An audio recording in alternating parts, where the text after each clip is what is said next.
come a little closer and lend me your ears. Don't worry, you keep yours while I keep mine. In each episode, we'll dig into the major stories, uncover the truth, and retrieve gems from Yada's blog. We'll discuss what's right, bark about what's wrong, wag our tails at the thrill of discovery, and take you on adventures through the exciting world we live in today.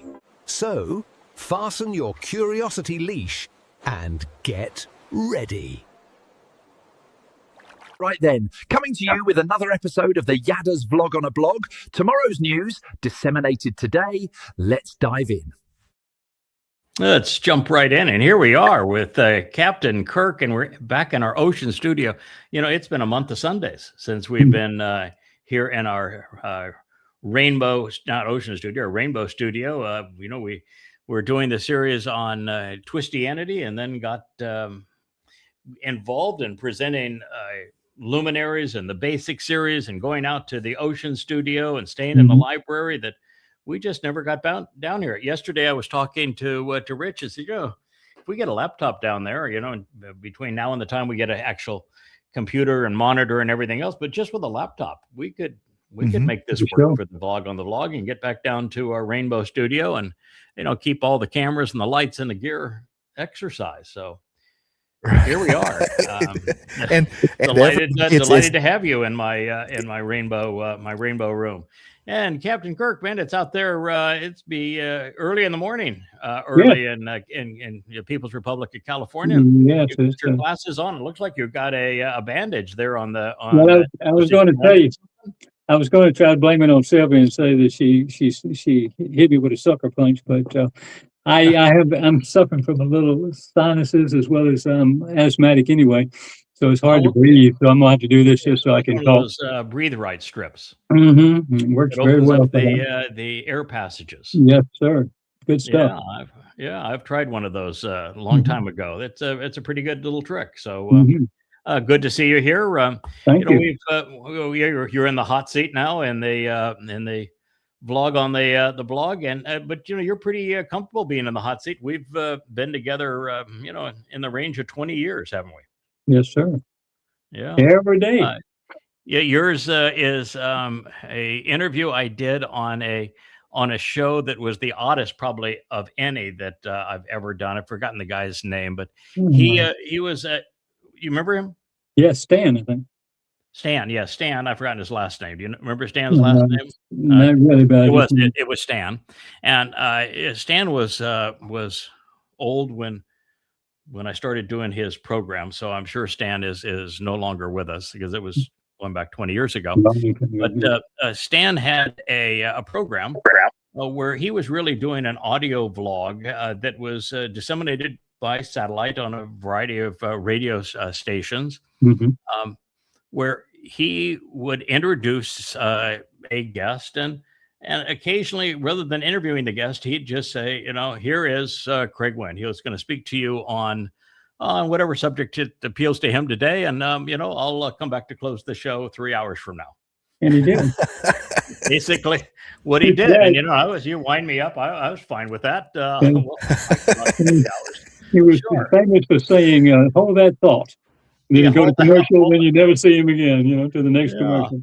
And you know, he was very happy when I would speak against Islam, which, you know, I was certainly prepared to do. I became really foremost expert on the subject, first to rearrange the Quran chronologically, set it into the context of Muhammad's life using the Hadith. And so I had a 1,000-page book based upon using the oldest Islamic sources to excoriate Islam and prove that Islam is a terrorist dogma, that Muhammad led a criminal enterprise, and that Allah was not a god, and of course Muhammad was not a prophet. But you know, that isn't the thing I wanted to talk about the most, because even early on I was learning that God's name is Yahowah, and that he has nothing in common with the Christian New Testament, and that this fellow Jesus never existed. He is a complete, utter fraud. So it was there was a lot to share in those early days as we were beginning our voyage of discovery away from religion and to the truth. And, he had a largely Christian audience. So Big time. that was tough. But, I noticed that in the email contacts after shows like that, I get hundreds of people that would say, what you said really resonated with me. And I've, turned to your books, and you do a nice job of proving that what you claim is true. So it's not just, vitriol against Christianity or Islam. You prove your case. Yeah. Yeah. And back in the day with when you first heard this, your first instinct was he told me that I could question his translations and validate whether or not the words actually meant what he said they meant, and determine whether or not he was correctly advocating for God or not. And when you did, you found that the Amplified translations provided the generic form of every Hebrew word. Yes, indeed. That. I invested in quite a few lexicons, commentary books, all kind of stuff. I had a giant library once upon a time, although it was primary Christian stuff left over from my grandfather, who was an elder in the Presbyterian church. But I kept that. That's the only thing I asked him for. I was always looking for God. I mean, I was trying to figure out what's the deal. But I had quite a library, and so I had a good start.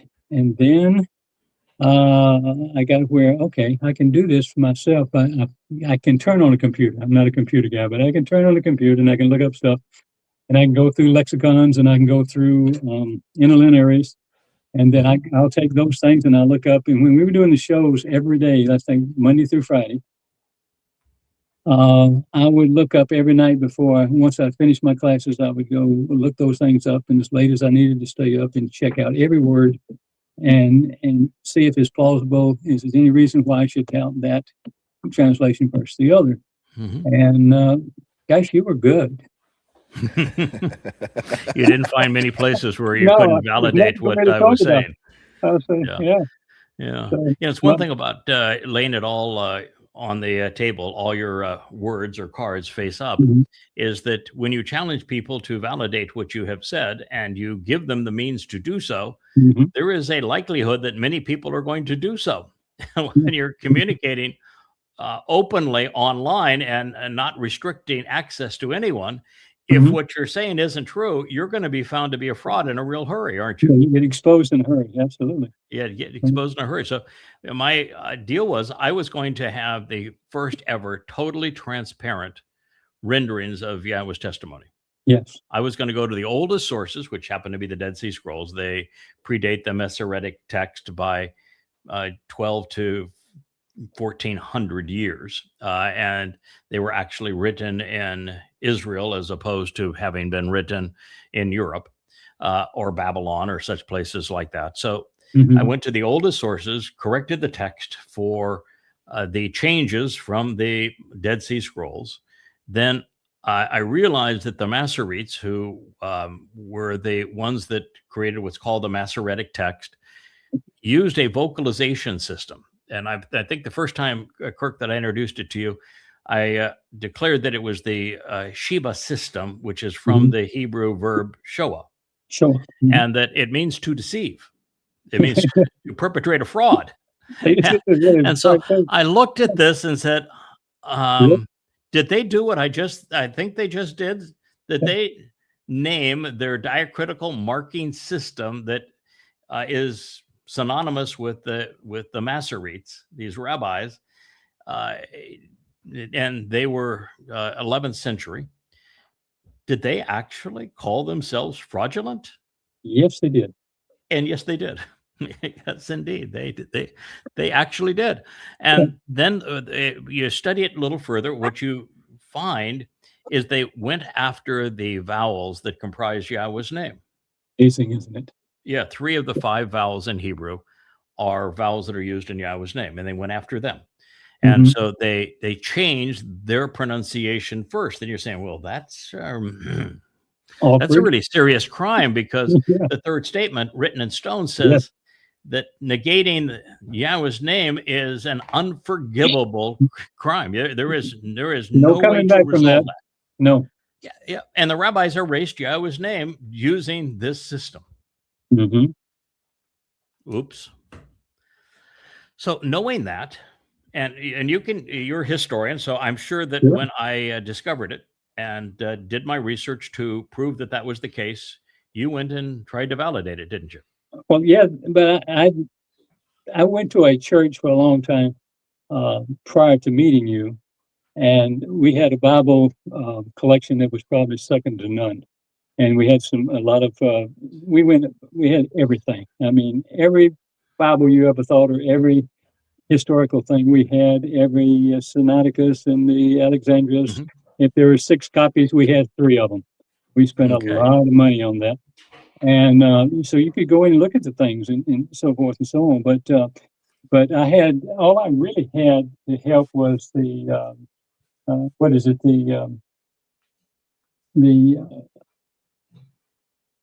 The Dead Sea Scroll Bible, so I could at least look yes. up and say what they changed and so forth. And then I could go online and find something like that. But some of the stuff that we had, I learned about before I met you, was they would take Yahweh's name and scratch it out, and you could find it scratched out, and they would write Adonai on top. You're right. I mean, Yeah, right, Adonai on it's top. easy to prove. Yeah, it was Yeah. easy to validate that they Mhm. were manipulating the text. And Right. then if you look at the Dead Sea Scrolls Bible, and Mhm. it's a tragedy they use the term Bible because Right. God has no such term. Right. But and Bible is based upon Babel, which means to confuse. So that's as bad a way of defining what you're about, Bible, as is the Shoah system for diacritical markings. Yes, sir. What you find is that there are 5 vowels amongst the 22 letters in the Hebrew language, and therefore there is no purpose whatsoever in the diacritical markings to create a pronounceable word, because all of the words were pronounceable for 5 centuries before the Masoretes invented their means to pronounce them. So we start there. So we know they were perpetrating a fraud. They called what they did a fraud, and we know that they attacked Yahweh's name, and we know that that is unforgivable. So they, from my perspective, were an obstacle to the truth. Mhm. I don't think there's any other informed way that you could go about No, determining them as nothing more than an obstacle to the truth. Therefore, in creating these amplified translations, I would have to do more than just go to the Dead Sea Scrolls. Now, the first thing I did with the Dead Sea Scrolls is I looked at any text where we had a significant swath where the Dead Sea Scrolls covered a significant portion of what's recorded in the Masoretic text. The Great Isaiah Scroll is a perfect example, but so are the Psalm Scrolls, since we have so many of them. And so if you had a large swath, I was able to count, because the Dead Sea Scrolls Bible, terrible term, but what it does is it puts in italics the words which are different in the scrolls found in Qumran versus the Masoretic text. And then it has a footnote for each of those, and it tells you which scroll the variation is illuminated, and where it is, what the Masoretic has to say, and what the Septuagint has to say, and what other potential scrolls have to say. And this is a very helpful tool, because the Dead Sea Scrolls aren't something that's easily searchable. There's enormous number of fragments and partial scrolls and the like. And the penmanship is it's deteriorated enormously, particularly from the finding in 1947 to the first publication. They were treated so poorly that what was almost 50 years, they were indecipherable. So it takes some work. But one of the things that I noticed every time I did a comparison is that on average, one word in 14 was different. Yes. Well, it's not catastrophic. No. But one word in 14 is still significant, and that didn't take into account them changing words via the diacritical markings. So I knew that, if you could correct the one word in 14, you'd be a whole lot closer to the truth. And then if you could strip the words of the diacritical markings and just look at how the words stacked up in the original Hebrew text that were written the same way. Mm-hmm. There's some things that are hugely different. This morning, I'm dealing with the difference between lakam and lakam. Mm-hmm. One means war, and the other means bread. It's bread, right? They are written identically in the Hebrew text. The only difference is the way they have vowel pointing. And to determine which is right, you can't rely on the Masoretic text because, well, they came, 2,000 plus years after these text was written. Right. So you're going to be reliant on context. And so it was a real challenge to then determine how you could render the text once you scrubbed it of the diacritical markings, because all of the lexicons, without exception, are vowel pointed. They have the Masoretic diacritical markings. It's interesting that when they went to modern standard Hebrew now, that is the written and spoken Hebrew, right, come to realize that there are 5 vowels in Hebrew, and you don't have to have any vowel points. But they've never had the sense of honesty to go back and say, then the Masoretes were really lying to us all along. Yeah, they had a different agenda for doing this, but they wouldn't go there. It's a shame. And then the next thing we learned is that in all ancient languages, the nouns are based upon the actionable nature of verbs. So if there is a verbal root and you want to know what the word means, you need to go to the verbal root. And, in the case of lakam and lakam, the verbal root is lakam, and it means to fight, to battle, to engage in war. So you really have to, when the word's written, you need to have a definition that fits the verbal root, unless there is no way to do so in the context, and you need to render it bread. But even while you're rendering it bread, you need to have in your mind that from God's point of view, that bread, which it's symbolic of saved souls, it's hard fought. It does not come easily. Yeah. And now you understand why a word is derived from a certain actionable root. It's a language that if you really are willing to invest the time and think about it, and you approach it from the perspective of knowing who Yahweh is, what he's offering, what he expects in return, what he is naturally prone to do based upon what he has done in the past, you can come to understand things that people have never perceived throughout history. This may sound a little too trite, but as when in school days, when they would say, "Okay, here's a proton and a neutron and electrons, and this is a disk, right, and it's solid, but it's really not, as everything is moving. The whole universe is moving, everything is moving. We're moving there. Why would the language not be a actionable thing?" But even further, the way I look at most of these verses now is in words is everything is leading you in a direction, to or away, if you like, to, is the positive and the negative thing. So it's the whole language is follow me. It's the shoe, turn around, come, go this direction, go from right to left in the way we look at it on the page. But it's movement. And then you say, okay, now we're going to go into 1,000 years of work. So we're going to be moving. This is not a sit down on the job.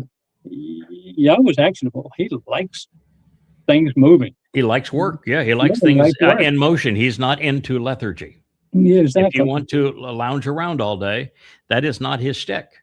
He likes to engage. He's very, very active and values work. Yeah, you were the first to recognize that the majority of Hebrew letters lean. The vast majority of them lean from right to left, the way that you would write Hebrew. There are some, very few. The one that comes to mind, of course, is the G, which is a backwards foot. Yes. That's why so many of the negative terms like Gomorrah and Goyim are written with the G. You probably don't want to be stigmatized with the G any more than you have to be, because it's typically a foot going in the wrong direction. But if what you determined is that since so many Hebrew words have a light and dark side, and you have the same, it's almost all human-oriented concepts that comprise these letters. So the original letters were drawn to convey either human aspects or human work. Mm-hmm.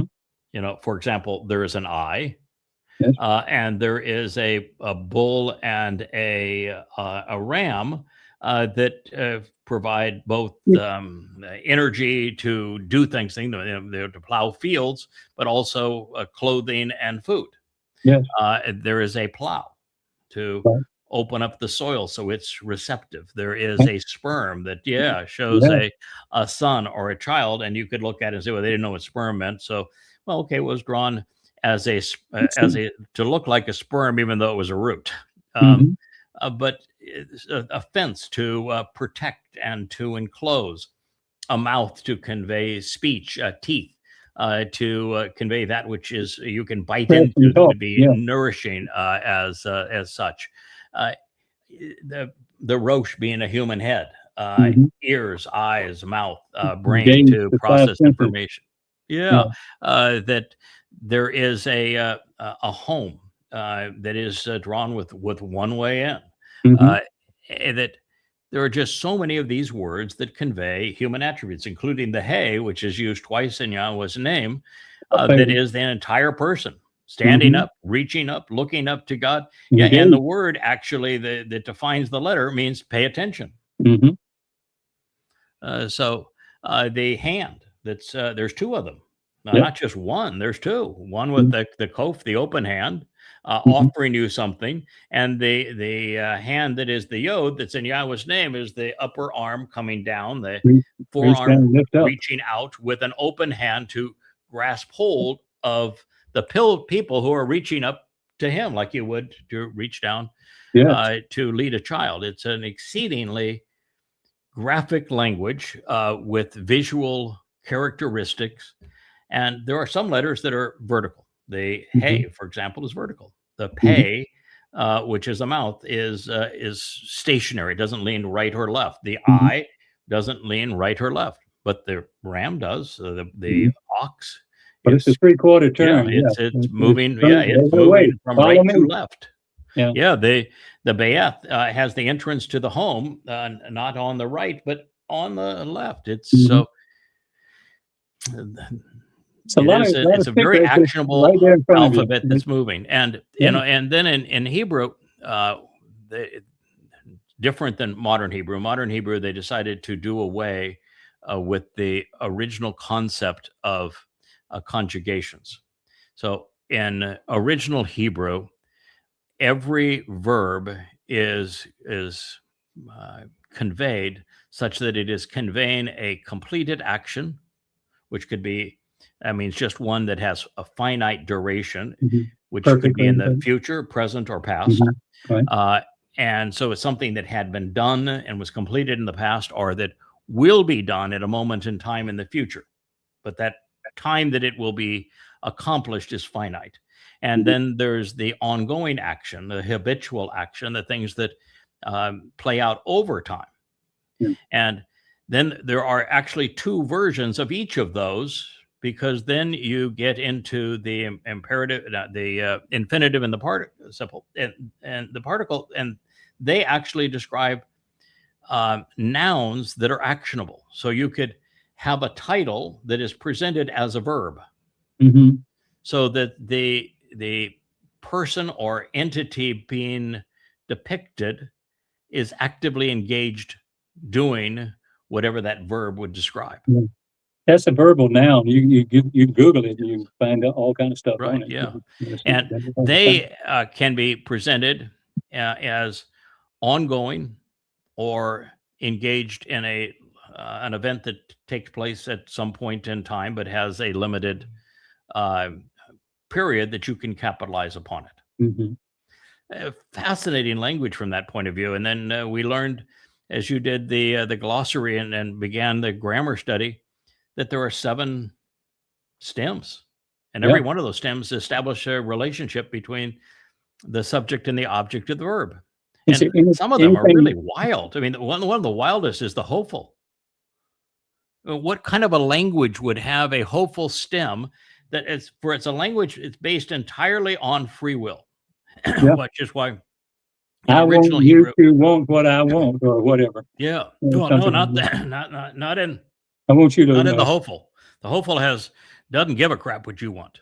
Oh, okay. It absolutely does not give two hoots for free will. All right. The hopeful stem says, this is the way it's going to be. I'm not taking a vote. I don't care what you think. This is the way it's going to be. It's We're coming out of music. absolutely imposed and forced. For example, when in Yasha'yah 31, it talks about the king returning. Mm-hmm. That's not taking a vote. No. He doesn't give a crap what anybody else wants at this point. He's coming back. Hopeful stem. It's a kun, which means he will be established whether you like it or not. You know, so the hopeful is so wild, and the hitpail is also unique. It takes a paragraph to describe its influence, which is that somebody that is under the action of the hitpail stem is not being influenced by anyone. It'd be the opposite of the hitpail. Rather than being forced to do something, nobody is influencing you whatsoever. It's like both Chanuk and Noach were described as being interesting to God because they were hitpail. They weren't influenced by any man. They were completely nonplussed. They didn't give a crap what anybody else had to say or believe or do. They weren't going to go fight man's battles. They weren't into religion. They weren't into any societal customs. They had completely checked out from the influences, the control mechanisms of man, which made them interesting to God. Make me like that. Now, pardon? Say, make me like that. Yeah, make me like that. And so when you realize that there's a treasure in these stems, and yet there isn't a single English translation or any translation that conveys it, including when the Tanakh is translated into modern Hebrew. And it is literally translated into modern Hebrew because they take a language that is very rich in these ways to shape the action and the players, and they discard it all. They also discard the moods. You know, Hebrew has a way to express first, second, and third person volition. You know, I want to, I desire, my will is. That would be volition expressed in first person, cohortative in the Hebrew. The imperative is you want to. It's your choice and desire, your will to be like that. That would be the imperative. And then the jussive is an expression of free will in third person. He or she has chosen to do this. What a marvelous language, language based on offering a relationship predicated on free will, and it's filled with moods that express free will and for second and third person. It was one of the most amazing things, Kirk, and again, we can talk, to some degree technically on this because you produced both a glossary and a foundational document that was used, picked up by Perry and JB and Mike and a number of others, but that spoke of the grammar. And so you have a language where when Dowd was finally sat down and said, okay, young man, time for you to fill the shoes that you've been given. You may not know it, but because prophets have come to speak to you because you weren't on speaking terms with Yahowah. Well, we've just changed that, Dowd. Now you are, and you're going to write songs. You're going to do a great job. So let's start. And we started, of course, with my favorite word, which is Asher. But in doing that, one of the things that I was able to do 3,000 years after the fact is to realize that when he was talking about the salvation of his people, the deliverance of his people, he always expressed it in speaking with Yahowah in the cohortative and in the imperative.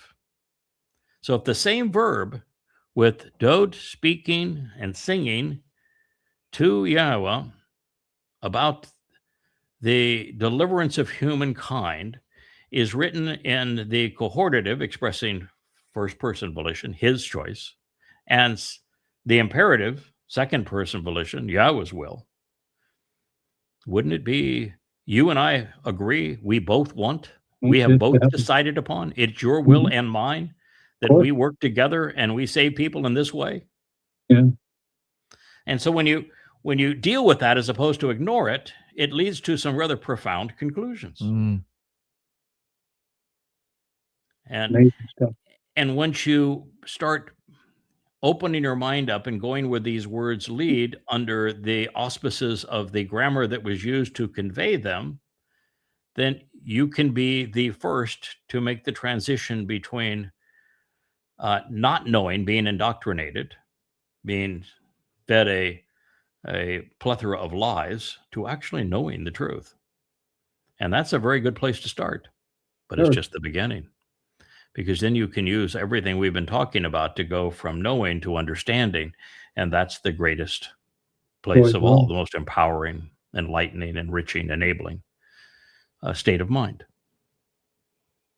Yeah, I was just reading through Kirk's grammar pages again that we've got on the resources tab of the website, and it always struck me that the original Hebrew having about 8,000 or so words, and today's, so many nouns and jargon and things like that, 40,000, 50,000, whatever. But what it took to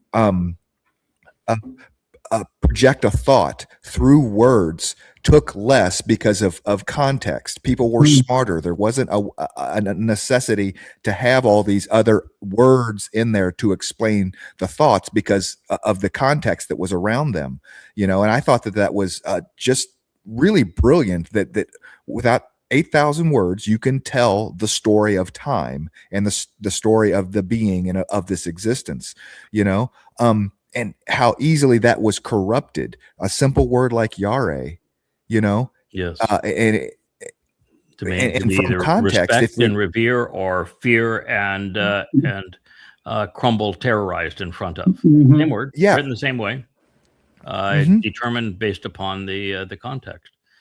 I was dealing, as I say, I've been with Yasha'yah 31, and when you just say, all right, I'm going to be completely consistent with every word here. And I'm, if there's a feminine pronoun, we're going to find the feminine noun that it is referring to, even if it's hidden, because all the verbs are written in third person masculine singular.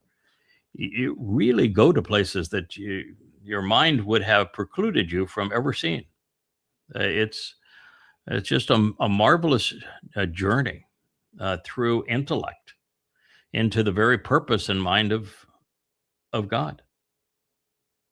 And it's the gift that keeps on giving. It's we were talking about taking all of the existing 35 books and turning them into audiobooks. And there's a wonderful series of voices that Joe has created, and he's been able to do it without using the really expensive tools like 11 Labs. It just like Microsoft normally does, they'll come into an arena, they'll offer a workable solution for very little cost, and then once they put everybody that doesn't have something else they can fall back on out of business because they offered their solution at too little cost, everybody else goes broke, and then Microsoft jacks up their prices. That's typical monopoly, and how they put everybody out of business in word processing and spreadsheets and even in operating systems. But the fact is that we have a very good one, and so a lot of people want to jump in and say, "Oh, but we can make it better. We can train the voice to do this, that, and the other thing." I said, "No. We have Joe." Yeah. Here's the bottom line here.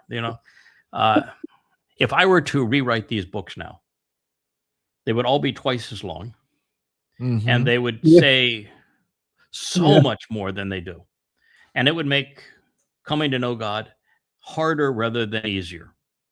And sometimes it's just better off to go what you have. And I've edited these books 8, 10, 12 times. And we reached a point of time where I think editing them again would be actually counterproductive, because if I tried to tell you everything that I know in an introduction to God, you would never get out of the 3rd chapter of Introduction to God before you were so drawn in that it's just too much to process. So sometimes it's because, what's written in them is profoundly important and so different than anything they've been exposed to. Sometimes it's just better, let's just leave it the way it is and gradually bring people, by the time they get to coming home 4, 5, and 6, then we'll blow their socks off. It's okay. But at that point, you've got a really nice foundation of who God is and what he's offering. And so when you get into the 9th volume of Yahowah, or as I say, these last volumes of Coming Home, okay, we'll give you both barrels. This is this is the way it is, and it takes you to into new dimensions of thought. It doesn't negate what was there previously. It's just far more expansive. So I think so my view is create the audiobooks the way they are, but don't fuss over making them perfect. Just get them out. They're very, very good the way they are. They're better than any other audio voice that I have heard. So get them out with the good voices, and let's get an avatar that can mouth them, because they're easier and more interesting when you have the talking heads that are mouthing the words, as is so common today. Let's get it up and get her done. And we've got the vlog for this is the latest and greatest. We have the most recent books, which will soon be published. We're hopefully over the next 24 hours add 3 to the total on the bookshelf. Good. Coming Home 4, 5, and 6. So amazing. Always a learning experience, and when you consider everything we have to work with, it's just so much richer. So as you started, Kirk, that was like 20 some odd years ago. Yeah. You're just looking up the basic words. Absolutely. Because I had to be on the show the next morning, and I'm going, okay, well, let's get here. But I always looked up the verbal root to all the nouns as well. So I always had that to run.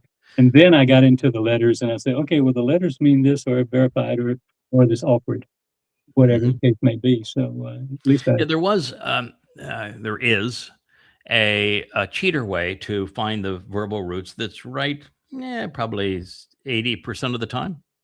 And that's Strong's. And Strong's lexicon is available free online or in books. Well, in books it's not free, but you get a book that's like this on Strong's lexicon for $20. So it's damn near free in printed form, but in electronic form, there's lots of places you can copy and paste the generic form of the word, which is why I chose the generic form, because you can look it up. You cannot look up the word if it's laden with the conjugations, with the pronouns, with conjunctions and prepositions on the side like that. You have to pull all of those away for you to be able to look up the word. Otherwise, you'd have nothing. And in doing that, we realize that Strong's, while it is keyed to the King James, therefore errant in many of its definitions, was pretty darn good at directing to roots. And then after you've done it for a while and you realize that Strong's really isn't among the best lexicons, Dictionary of Biblical Languages, for example, is far better. It's just that it's not available online. It's a real shame that the best tool has just never been published, and it's available in books. But most people want to look up things online because they're not very good at looking up things alphabetically. It takes too much time if they're in a printed book. But if you have copies of it, which I do, you can scan up and down for words scribed similarly, and find the closest verb to what it is that you're trying to translate, and so there's a lot of other ways to go about doing it.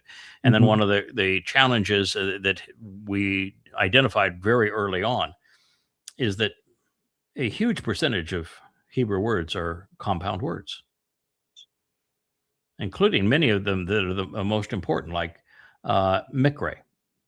It's based on the verb kara, which means to invite and to welcome, to meet and to greet, to read and to recite. But it's prefaced. It has a prefix that is my, and my in Hebrew, the my pronunciation, would mean to ponder the implications of a summons or an invitation, of reading and writing.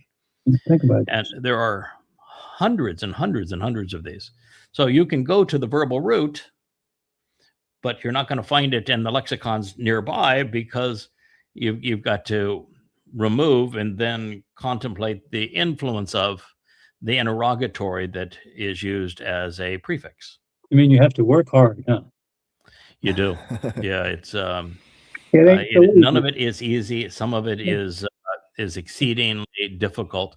And all of it's I'm rewarded. trying to finish this Coming Home 4, because I have finished Coming Home 5, and I want to publish it, but I don't want to publish it before I do 4. So it'll be, like a few hours between them, as soon as the ElYah gets me the cover images for them. And then I'm in the midst of Coming Home 6, but I can publish where I am in it, and then just add to it as I go along. I'm 400 pages into it. But what my challenge here is that Yasha'yah isn't the guy that you have been describing. There's 8,000 words, and the words are, I would say, is 800 words that are used commonly, and you get familiar with those words, and you don't even have to look them up anymore. You know what the most common words are. Yasha'yah's idea is, why would we want to use let's use the whole palette. Oh my God. Well, he goes beyond using the full palette. He invents words. There's so many words. He's the only one that includes that word. That's why he likes you so much.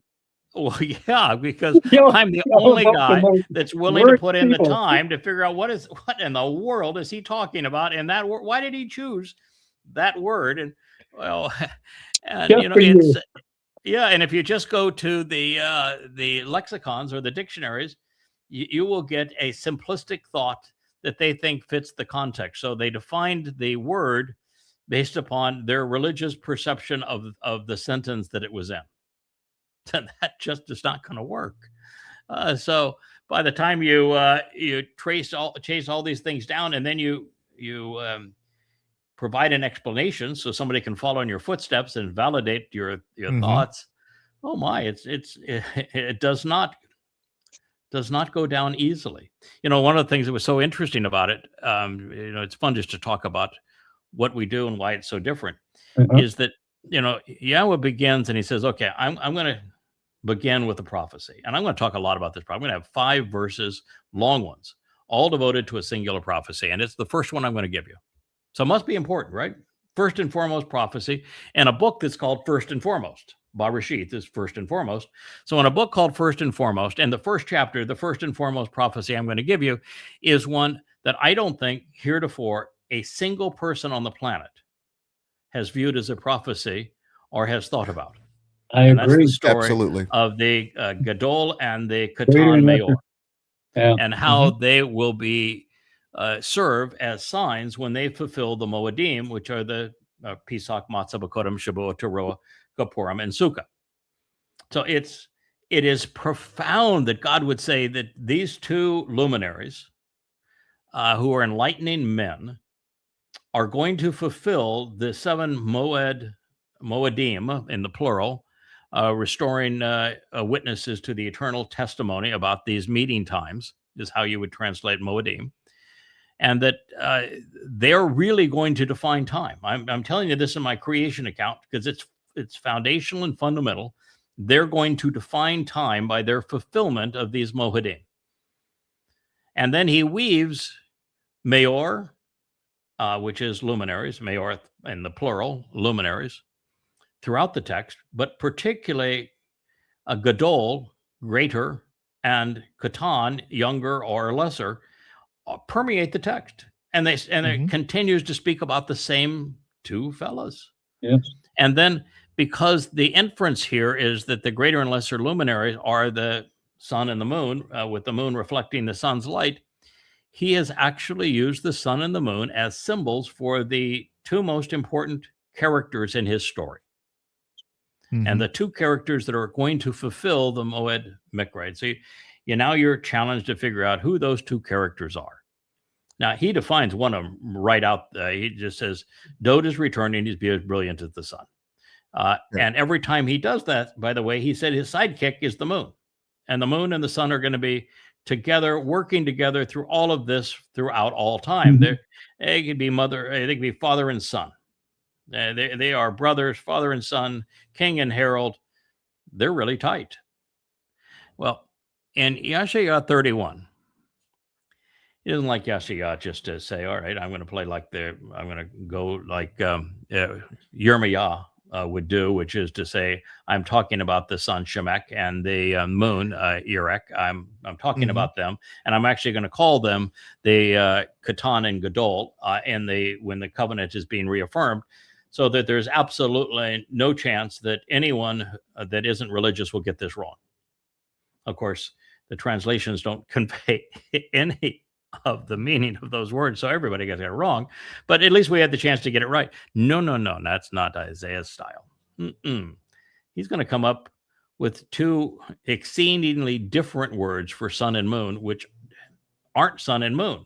One is that he's going to talk about the light of the moon by using a term that is Labana. And Labana is the feminine, because Yahweh says if anything is worth doing, it's worth presenting with a masculine noun that has a feminine ending, because we're gonna complete this. We're gonna make it extraordinary by blending both reason and emotion, passion and judgment into the term. So he spends a masculine title with a feminine ending. So it's Labana, which would be the feminine of Laban, and Laban means to make white or pure. And so at this moment, which is around the sacrifice of the Adam of Parah, the moon is whitening and purifying and illuminating in that regard. But the sun, the sun isn't shining brilliantly. Nope. The sun is mad as hell. The sun is wrathful and angry and PO'd. And so you're looking at this and say, wait a minute. Okay. I get the Adam of Parah, the sacrifice is purifying. It's illuminating. That's pretty clever to use that term, Isaiah. But why did you call the sun emotionally hostile, aggressive, enraged, literally enraged? Why did he do that? Because he does. So why? And we know Dowd is the sun. Yeah. Why is Dowd pissed off? And he is really mad. I mean, he's mad as in fact, Yahweh in the next sentence, Yahweh says, "Yeah, me too. I'm enraged."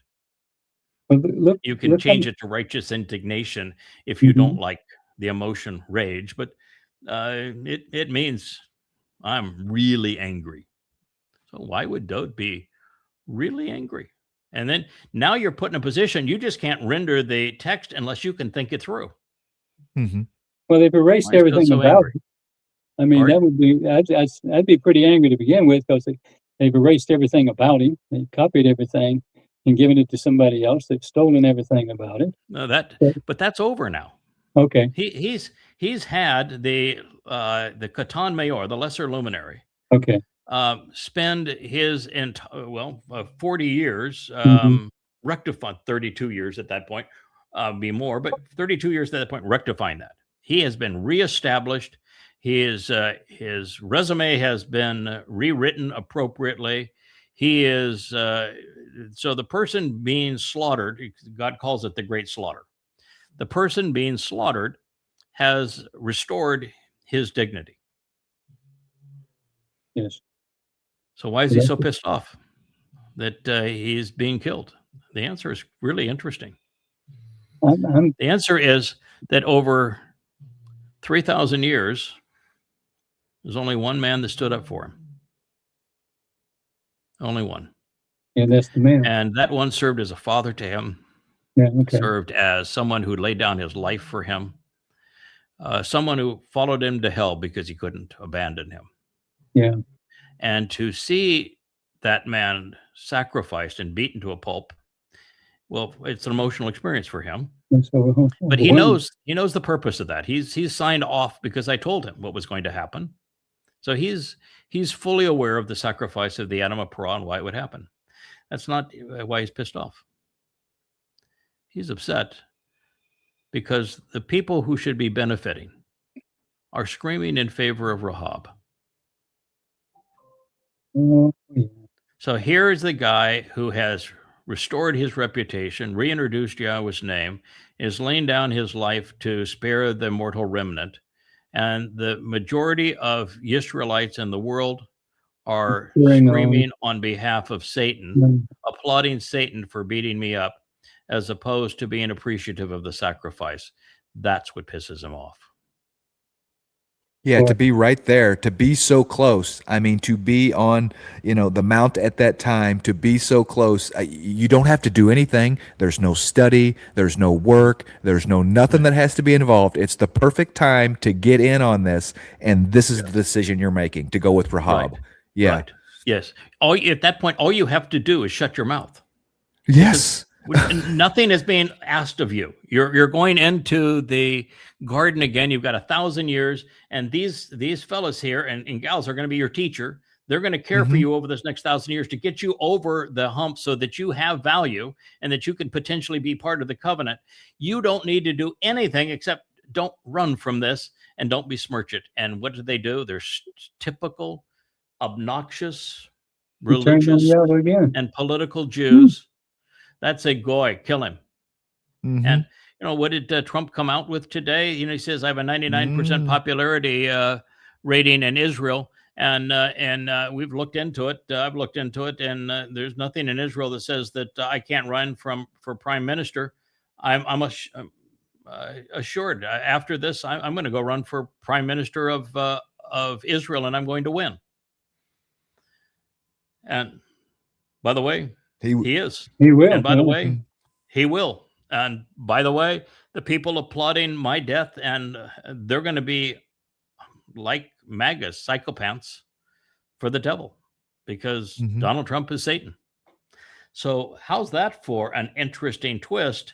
At the end, when all of this is transpiring, the guy who has offered them everything, they're rooting for his vicious mauling, and they're applauding the great betrayer, Satan. What does that say about? And Dowd is saying, "What in the F-bomb is wrong with you people?" God, the last thing I want to do is return to numbskulls. This is the same Israel that I knew 3,000 years ago. After all of this, you're still stuck in the gutter. I mean, this is the Israel of the Exodus under Moshe, where Moshe said, "Yeah, but just kill me. These people are obnoxious. I don't want to hang with them anymore. I'd rather be dead than have to deal with them." And now it's Dowd that's saying the same thing. Cast as the role of the sun, he's furious. And his fury is 7 times greater than fury has ever been expressed at any time in human history. That's hot. That's hot. He's hot. That's and Yah was no less. Yah was no less hot. So it's that's the beauty of paying attention to each of the words, thinking them through, never just casually rendering a translation and say, "Okay, well, that was a better effort than anybody else has done. Let's move on to the next thought." So it's that's the whole idea, is you're going to go back and rewrite all the books at the same level of scrutiny that we're able to apply now because we know who the characters are. No, in fact, if you were to do that, the kind of things you and I have just talked about, that would blow people's gaskets if you were to start with that. It's okay to finish with it. And this is finishing. That's why, Yasha'yah can invent words and speak over everybody's head because he's the closer. Yeah. He's not the starter. Moshe is the starter. Yasha'yah is the closer. He's talking about everything that happens in the end. And by that time, he's expecting us to be smart enough to figure it out. Well, my whole MO since I began Yahowah was that I'm going to just sit back and let the bull plow the field, and I'll come back and glean what comes off of that. That has been my MO. So I'm not one to jump in and see if I can and figure out what Labama, and the feminine ending. I'm going to let other people, smarter and better than me, that's inside their wheelhouse, do those things, that I will read and absorb what they have to say about it and see if it does it not fit? That is actually exactly as it's supposed to be. I can tell you that I even have to do that to myself. I was writing last night, and I gave up at about 8:00 last night. Because it just said this is too taxing, and I'm running into too many challenges with what I'm going here, and I just don't feel comfortable proceeding. So I said I'll feel better in the morning. One of the most interesting nights of my life. I've never had a night like last night. Really? I've shared on the program yesterday that. Well, Rich is a mess, but Rich is a mess because he did something really not very smart. He went off his medication for blood clots, and so I was kidding yesterday that he became a clot farmer, but that's not really true because clots are not vegetable; they're animal. So he's a clot rancher now, and so we had to get Richard back on the blood thinners to solve this issue. And I had said that I'm my third round now of having swollen feet, and you'd say, okay, so big deal. Well, you sit down and you're doing these translations or this show for 12 hours a day. They get worse. They do not get better, and they get pretty painful, and it's a problem. So the only answer is you take all the sodium out of your diet, and so all the flavor of the food, and then you eat a lot less, and that's not a whole lot of fun, and you have to interrupt what you're doing every 30 minutes to go take a walk. That's the solution. So I didn't want to complain last night, but I said, this is an inconvenience. It might be helpful to do something about it.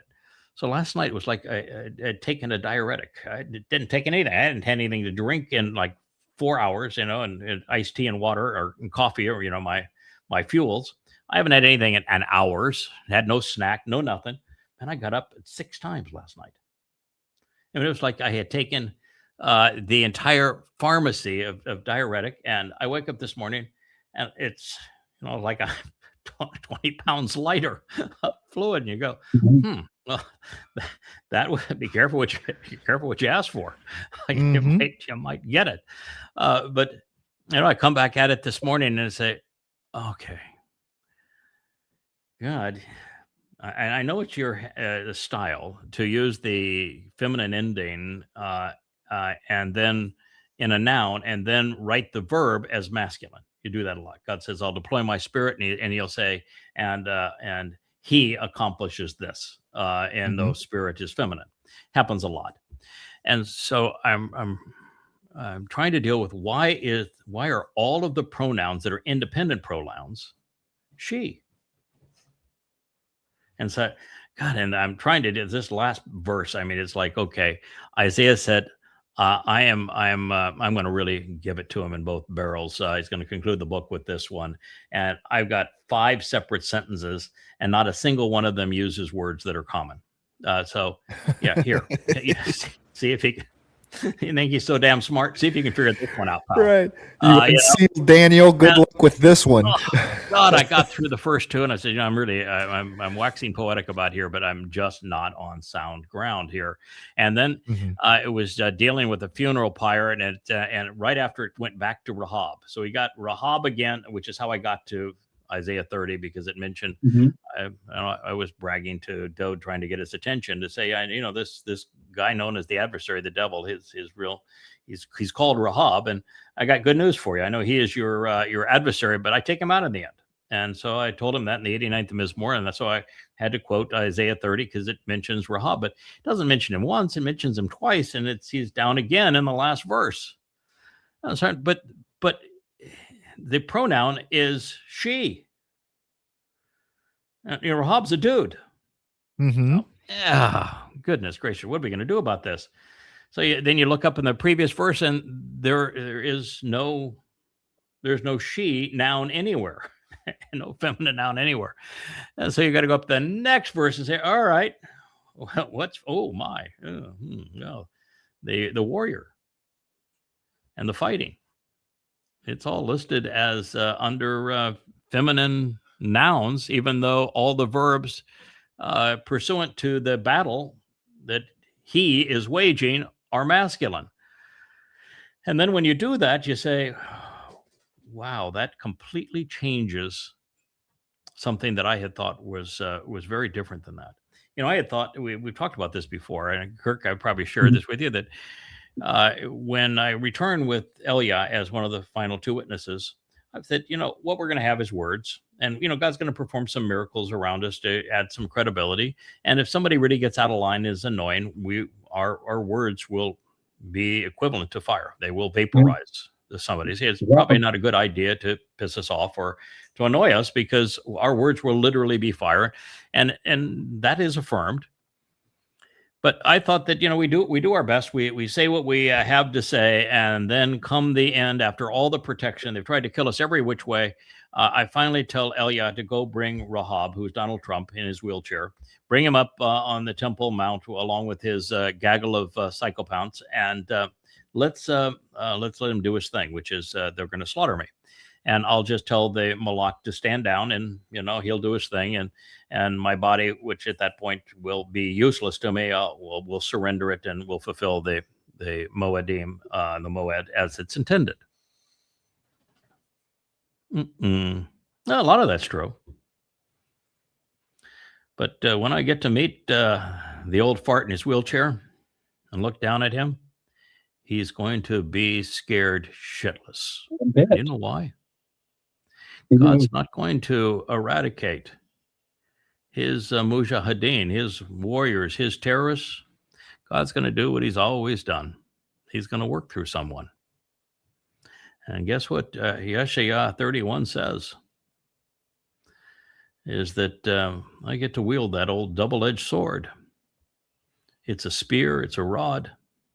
I've got the scepter on loan from Dowd. Shabbat. Mm-hmm. And here we go. We're off to war. His mujahideen, his armies, they've been decimated.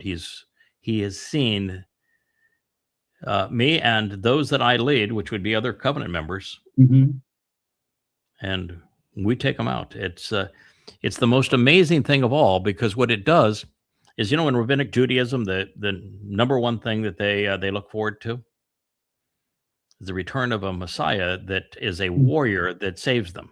They're all parasites, so they don't do diddly squat. So they imagine a warrior savior that's going to come and save them. It's kind of funny because, the Haredi won't even fight in the IDF, and they think they're going to be led by a warrior Messiah when they won't even enlist in the IDF. But unless that is their pipe dream. And guess what? When a warrior finally arrives and eradicates their enemy on behalf of God, Gowy. He isn't the Messiah. He isn't even Jewish. Right. And they're going to be part of the carnage. How do you like your crow served cold? Yeah. Wow. Don't be bothered plucking out the feathers as you choke on that thing. No, it is God's just so perfect. They created a religion based upon and been touting this for 2,000 years. This unknown Messiah coming at an unknown time as a warrior to save those, save their sorry asses. And the guy that God's got in mind isn't the Messiah. He knows the Messiah really well. Yeah. But the Messiah doesn't actually return until the battle's all over. That's what they got wrong.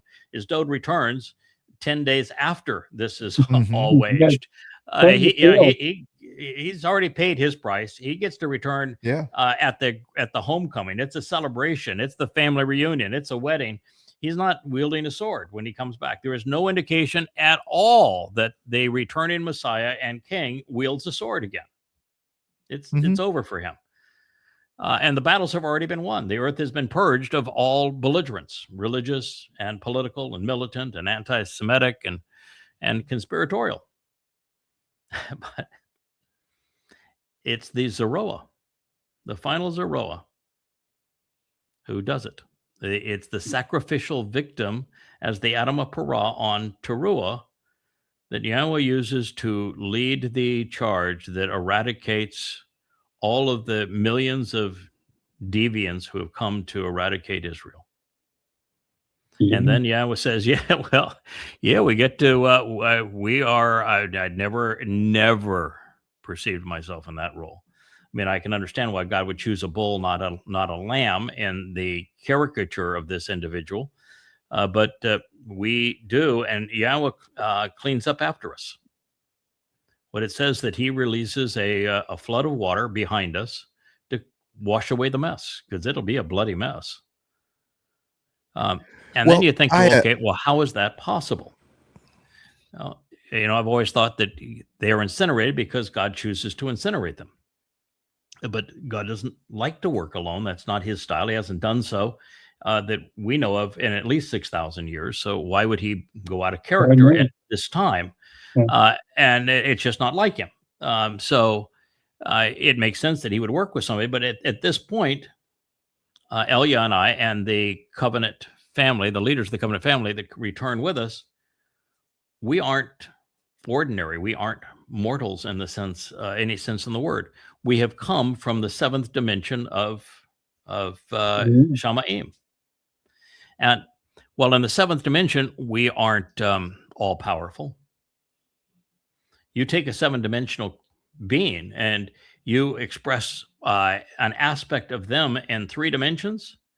Oh my God, it's mind-boggling compared to the universe. You can use words or thoughts to eradicate entire galaxies or to bring them into existence at that point. So you'll be able to think, I want that changed. I want them gone. I want this incinerated, and it will happen. It's the reason why God has to have such tight controls over who becomes covenant. I get it. Because if they're not willing to use that power appropriately by listening to what God has to say, by responding in an intelligent, appropriate, moral way, you could destroy the earth without the earth having the chance to return to Eden and us to destroy this whole concept. So you have to be very disciplined, and that's what God is looking for, is to somebody who will use that power in an appropriate way and not go beyond it. But you talk about, this mortal remnant and going forward, they have just witnessed now us obliterate billions of people to purge the earth so that it can return to Eden. And when God terraforms the earth back to the conditions of Eden, he isn't going to do that alone either. So they've watched all of this take place through his chosen implements. And then, they will have watched the most gruesome of slaughters ever. And then the soul of that person come back with the king. At that point, chances are, if you're part of that mortal remnant, you just are not going to give that guy any lip, are you? Right. You might give him ear, but you're not going to give him lip. I'm careful what I say today. No, that's not the purpose of it. The purpose of it is Israel has given God nothing but lip. No, I understand. For 3,500 years, and they've never given him ear. And it's about time to cut that out. And so God's going to say, listen, fellas, I'm enjoying working with you, and we're going to continue this next 1,000 years under this same working arrangement. And when he says that Dowd's going to come back as ElYah, as the influence of Almighty God, he is going to continue to work through and on behalf of that remnant exactly the same way. And it's our job to prepare the best of them to transition from mortal to covenant, so that there are more of them that God says, yeah, I can work with that. I can trust that individual. I will empower them as covenant, because once he empowers them, we have big time responsibility. And our authority really is not going to be questioned. You know, they're going to know that you step out of line, you do something that's religious, you do something that's political, you gang up together as opposed to accepting instruction individually, and you're in serious trouble. I believe so. Yeah, after 6,000 years of talking to people and no one listening, Yeah. he's going to solve that problem. He's not going to put us through what he has been through the last 6,000 years, in other words. Yeah. What a beautiful thought that is. Yeah. Oh, my. But I think the most beautiful of all is how God is saying, you know, I'm so disgusted at Judaism for creating a false Messiah to replace my son, and to pretend that a Messiah unrelated to my son is going to be a warrior and going to save them. I've got the perfect antidote for that. They hate Goy. Mm-hmm.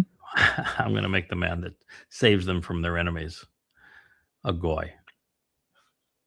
And he's not the Messiah, but he knows him. I just think it's just delicious. That's rich. Yeah. No. All due respect to Rich, yes.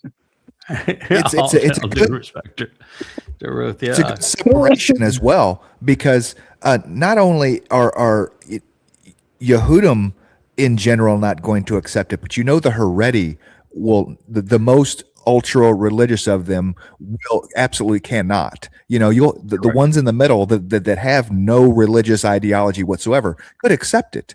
You know, that they could say, hey, yeah, these pieces fit, this works. But the Haredi, the ones, you know, that is that karat, that is that the dividing line that they just can't pass, you know?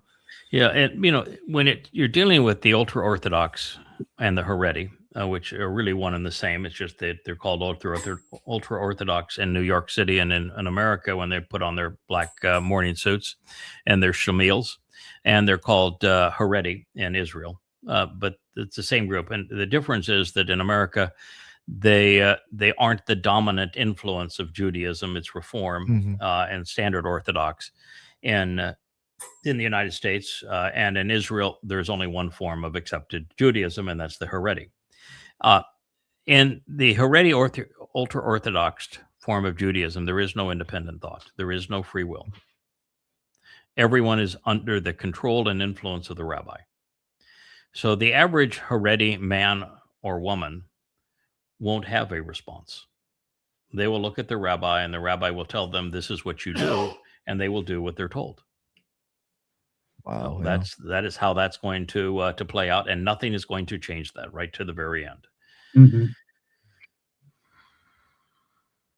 Well, let's do a couple of items in the news so we can honor the theme of the program, which is called the vlog on the blog. Yep, for that, Captain Kirk.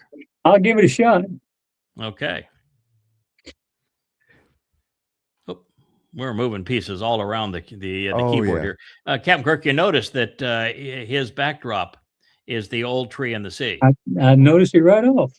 Yeah, the old tree in the sea. I'm sure that wasn't the name of it when you painted it, but since I am the old tree and I'm coming from the sea, I rather like and all of those rocks that's there and being a crag, you know, it seemed to fit that. So it watches over me as I sleep at night. I moved it into the master, and it's on the center of a wall between the two doors that go out to the sky office now.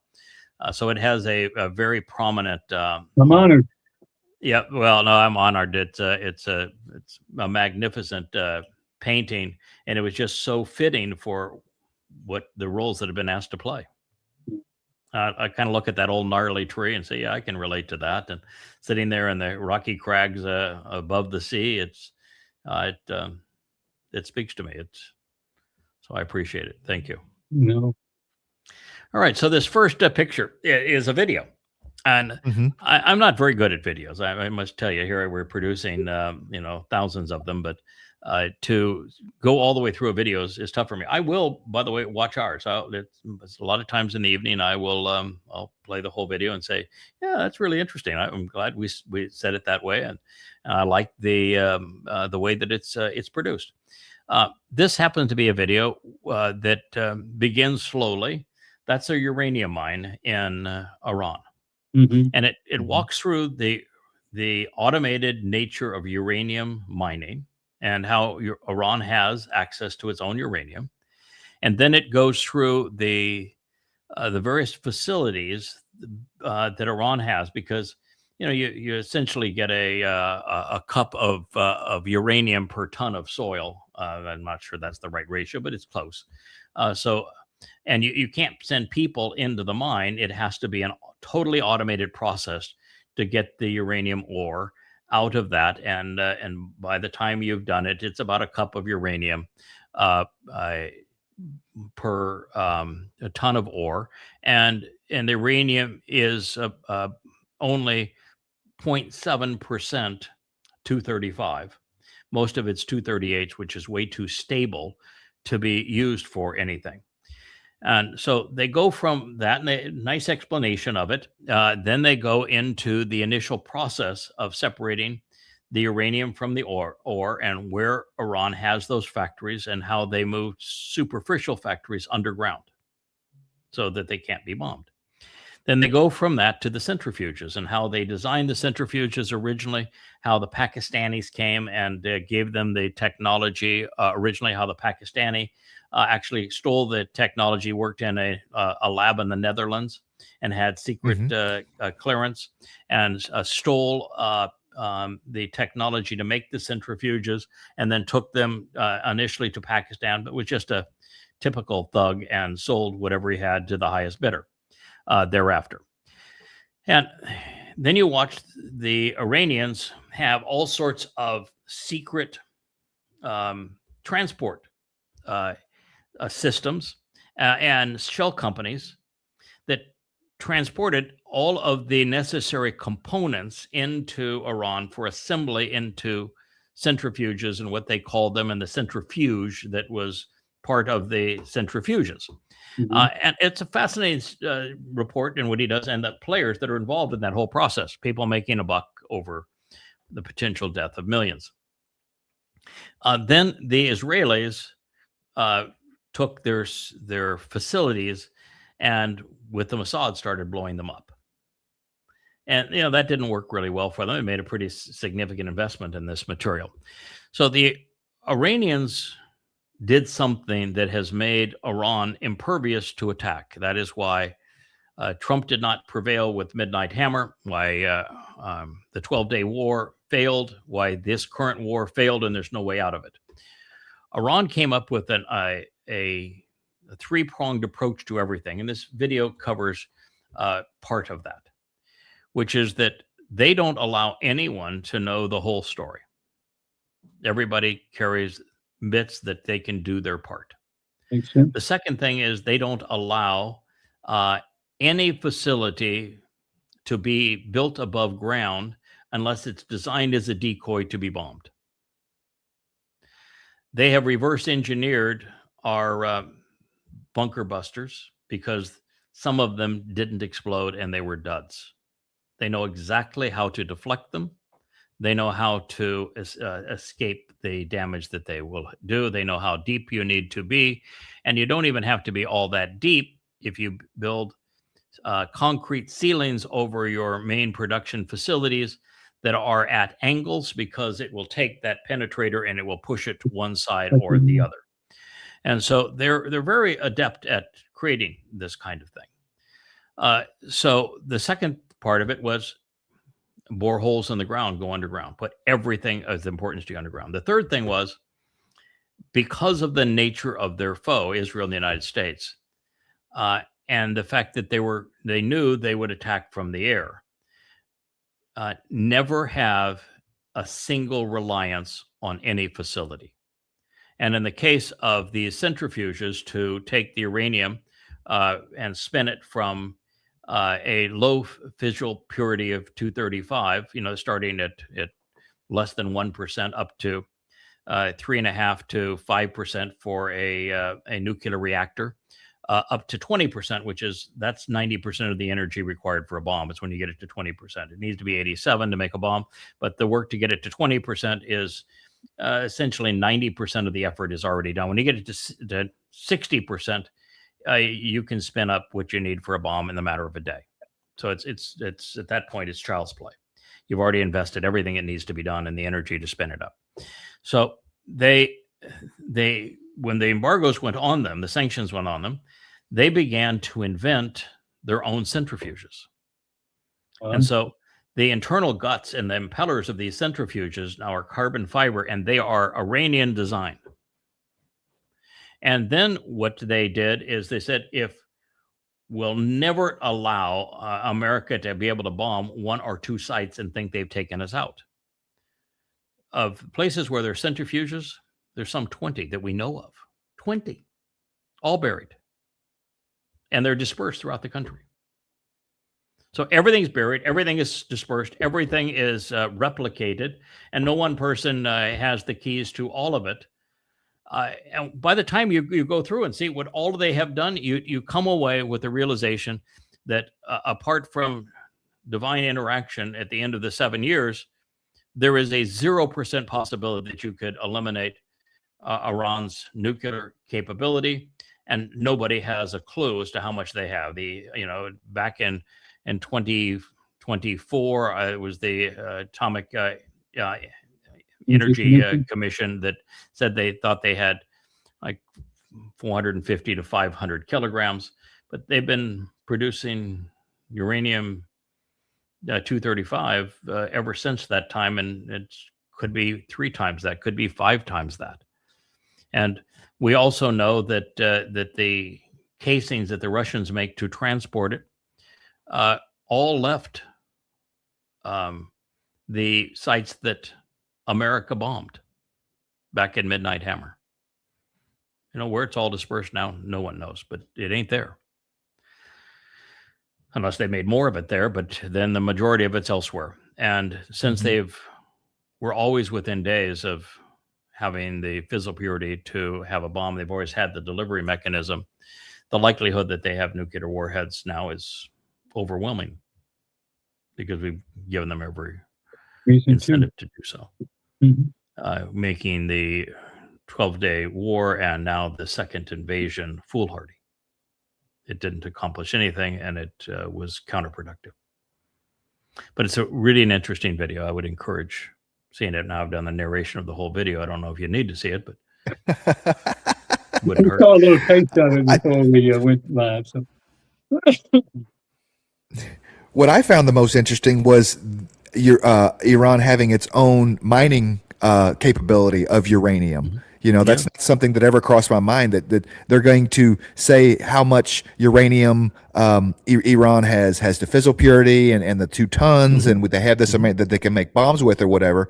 But there's no way to know because you don't know how much is in the ground. That's what this picture is. Yes. It opens with the mine, and the mine is all automated. The humans are way, way out of harm's way because uranium isn't in its natural state isn't going to kill you if your skin is exposed to it.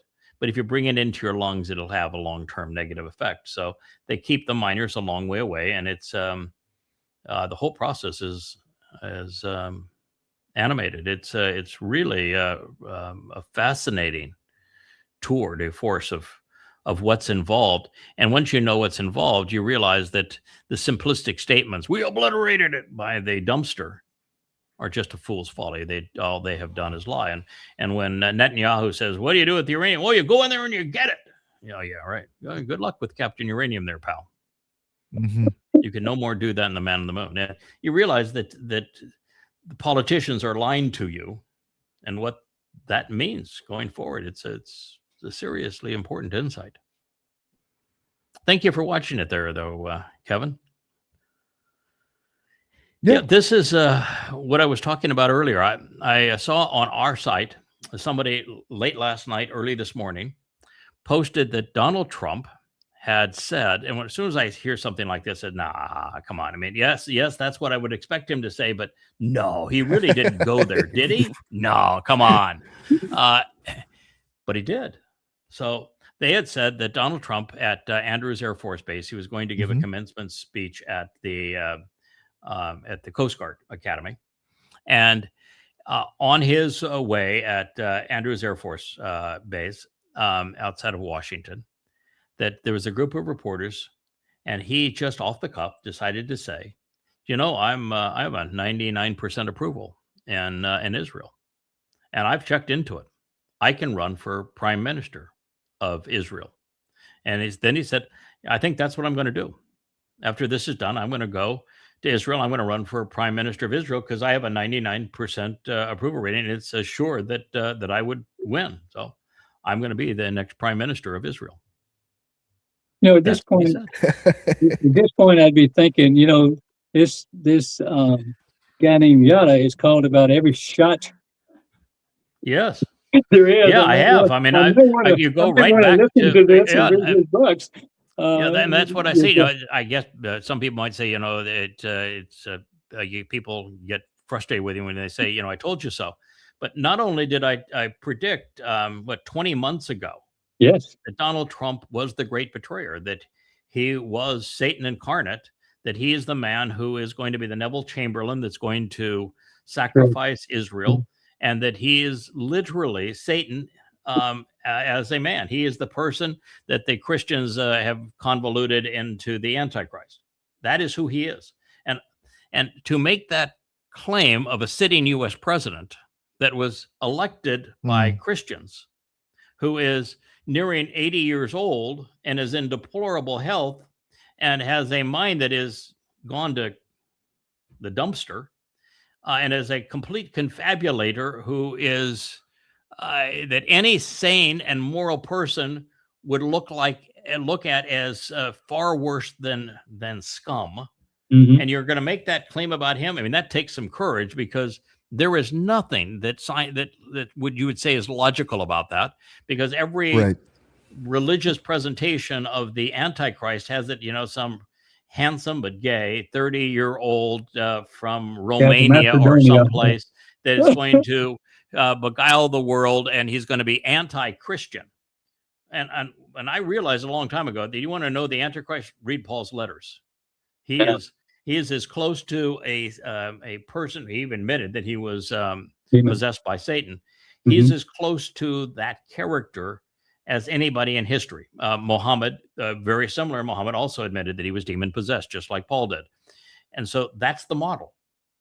And so if you want to look and find somebody, both of them admitted they were sexually perverted. Donald Trump was sexually perverted. Both were egomaniacal. Donald Trump is egomaniacal.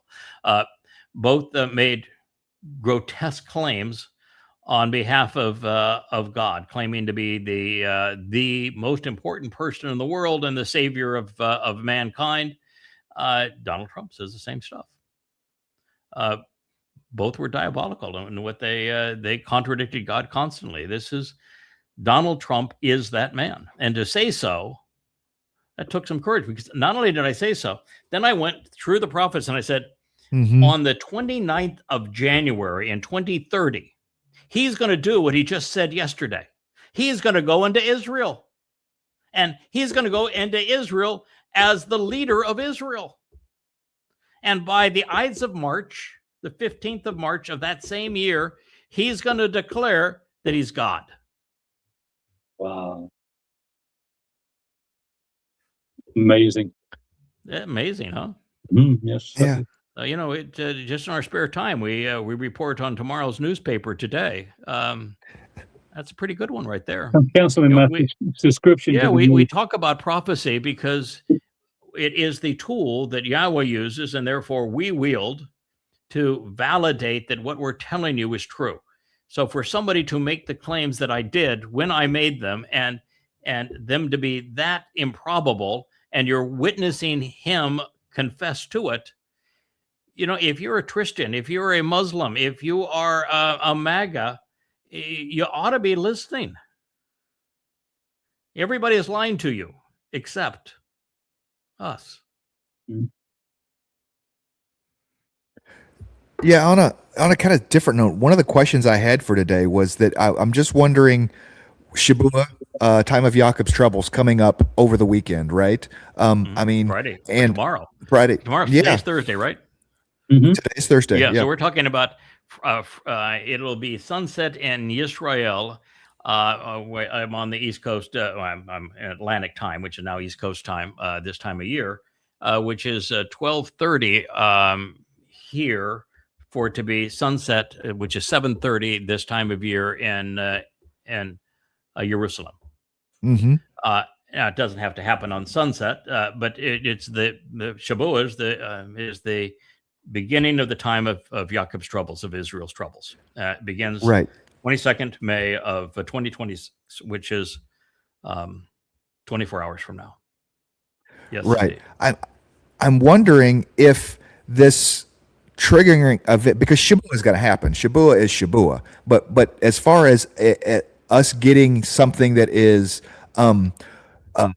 definitive, life altering, that hey, this is the time of Jacob's troubles, do you think it's going to be a big event, or do you think it will be something that we have to look back on in hindsight and say this is where things started? You know, like the Archduke of Ferdinand was shot for World War I, right? And it was an okay deal, but it took a long time for historians to go back and say all the pieces to come into place for World War I to get as big as it was started at this event. You know, what happened yesterday. This is right. This is the essence of it. Israel accepting Satan as their leader. Satan moving to Jerusalem to try to control Israel and the world and destroy it. What more would you want than what you got yesterday? Would I want? Yeah. I just in my mind, my expectation is that there is some event that is just your jaw drops and you're like, yeah, this is it. You know, like no, it's never jaw dropping. It's never jaw dropping. We know that it's never been jaw dropping. It will never be jaw dropping. You look at the percent, the Dowd's fulfillment of Passover. Nobody even noticed. We hung the king of Yisra'el, God's Bakor, his firstborn son, was nailed to a torture stake by the Romans. And not only didn't people pay attention, they came up with 2 fables and 2 false messiahs within 100 years to replace him. Right. So you think that was a big event? Oh boy, we can look at that and say that's how it's going to be fulfilled. When he went in to fulfill Matzah, the single most important day in human history, where Dowd's soul takes our guilt and he takes it into hell for a heavenly cause. We can't even perceive it. Stands out? No, because even in the religious myths, their god was taking a nap. Nope. And Bakurim, anybody paying attention? Nope. So when Shabuw'ah happens, God's even on record in saying that the harvest fulfillment of Shabuw'ah is such that nobody knows what happens. So is nobody enough for you, sir? Kevin? Okay. Yes. What part of nobody is missing here? Right. Okay. You got yesterday something that was so far beyond anything I thought we would get. Oh, right. Of Trump saying, I'm going to follow this up by being the prime minister of Israel. I have a 99% approval there. It's not. It's about 78. But that's pretty close for Trump. That's as close as he's been on anything. So that's pretty good for him. So he has done the research, and he knows he's done the research. He knows, in fact, that he can run as prime minister of Israel. He knows it's the only country in the world that he's still popular. And so he's going to do so. And the whole story of Rahab that I've been talking about here on this program, and we've done other programs on, is what Yahweh says is this egomaniacal pervert is exceedingly popular as a public persona. And that when it comes down to honoring his promises, because he will promise to protect Israel. When it comes to honoring his promises, God says he's a no-show. So yesterday, you got the announcement that that's where I'm going. He's the key player. That's Satan. Israel's going to establish Satan as their prime minister. Hoorah. Yeah, there you go, baby. Hoorah. I don't know why in my mind I just expected there to be a 9/11 event, a bombing of Pearl Harbor event, something that, but yeah, I'm with you. No. I get it. Okay. Well, did the bombing of Pearl Harbor occur on a Moed Mikre? Oh, no. No, did it? No, did it? Did no. Pearl Harbor occur on God's time schedule? No, has nothing to do with, yes. No, nothing. God's time schedule revolves around his Moedim. Mm-hmm. His Moedim have to do with him. The world pays no attention to him. Yeah. The Twistians that are looking for their rapture, they're looking for Teruah as Rosh Hashanah, and they don't even know that there's no rapture, but they don't know that the harvest is Shabuw'ah. Mm-hmm. No, they're not going to be expecting anything. God says in Yasha'yah, it's 57, that when the covenant family are withdrawn in this harvest, the mature grain, that nobody's going to know or care where they've gone. The only people that are going to care that they're gone is those who are expected to be part of it, which is the cult that is the mommy goddess cult. And he says, that beyond them, no one's even going to be considering this. And those for the mommy goddess cult, they're led by a woman who is demonically possessed, and I'm going to send them all to hell, is what he says. So that they're going to do them any good.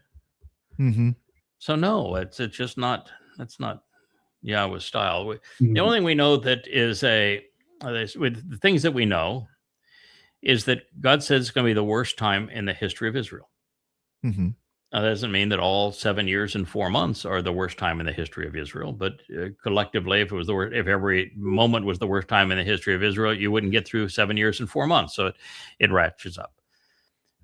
We know that God describes Alaska flood, which was 10:7, on much greater terms as the final battle that is fought for Israel and to annihilate Jews. And he tells us that it is much more numerous, such that you're in the range of saying close to 1,000-fold magnitude. He tells us the country they're going to come from, and mostly they're going to come from Iran. He tells us how they're going to behave.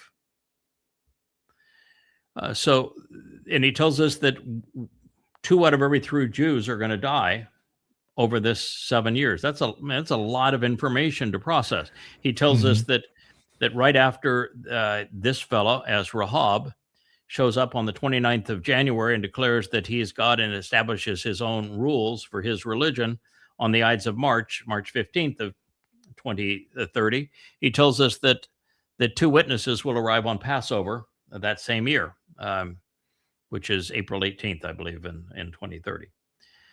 And then he tells us that things are really desperate, and that these 2 fellows are going to have a scroll that goes over them to communicate their message, and that he's going to reestablish the tent of the restoring witness on the Temple Mount, and that ultimately it's going to conclude with the greatest day in the history of the universe, the great day of Yahowah, which is Teruah, in 2033. And that day, just to speak of the things that are taking place on that day, I could do 10 3-hour shows and probably still not cover it all. And so that day is going to be, you want fireworks? There's your day for fireworks. That is, everything imaginable is happening that day. The earth is being transformed in the conditions of Eden. There's great cascades of water off every mountain on earth, along with this torrent that comes from the subterranean waters beneath the Temple Mount. There's the sacrifice of the Adam of Parah. There's the obliteration of all of the religious and political assailants and malcreants against Israel. There is the fire and the ash and the smoke that serves as the purification from Numbers 19 and the Adam of Parah on behalf of the remnant of Yisra'el, as discussed in Numbers 5. It's the man from Edom doing his thing. It's getting the blood for the anointing of the mercy seat when Dowd returns. It's setting up Dowd's return so that the world is purged of all of this, and we're ready to go back into the garden. It's the 4 chariots with 3 of them moving around the world. Now we know why. By the way, that red chariot was red. I mean, it carries the Adamah Parah, which is the bloody red man of the earth. So, that was enough, but it isn't enough, because guess why it's red? I'm out with the sword. I'm obliterating that's the people. Yeah. So as the other chariots, one is the black chariot. It picks up all of the religious and ultra-political Jews to haul them off to Sheol. And the white chariot picks up all the Yisraelites, the naming convention here of Israel, brings them that are not overly stained by religion and politics, the zeros, if you will, but they're not negatives. They're not negatives, they're just zeros. And it brings them into Israel to be purged by the sacrifice of the Adamah Parah. And then it has the dapple chariot, which bringing the Goya men, who are also net zeros. They're not antagonistic to God or his people. They're not. They don't know enough to be dangerous, but at least they can be purged. They're not going to run away from the purging. They're not going to denounce what's happening. And they're brought in. Well, at that same time, in the red chariot, we're taking care of business. So, it's a lot going on that day.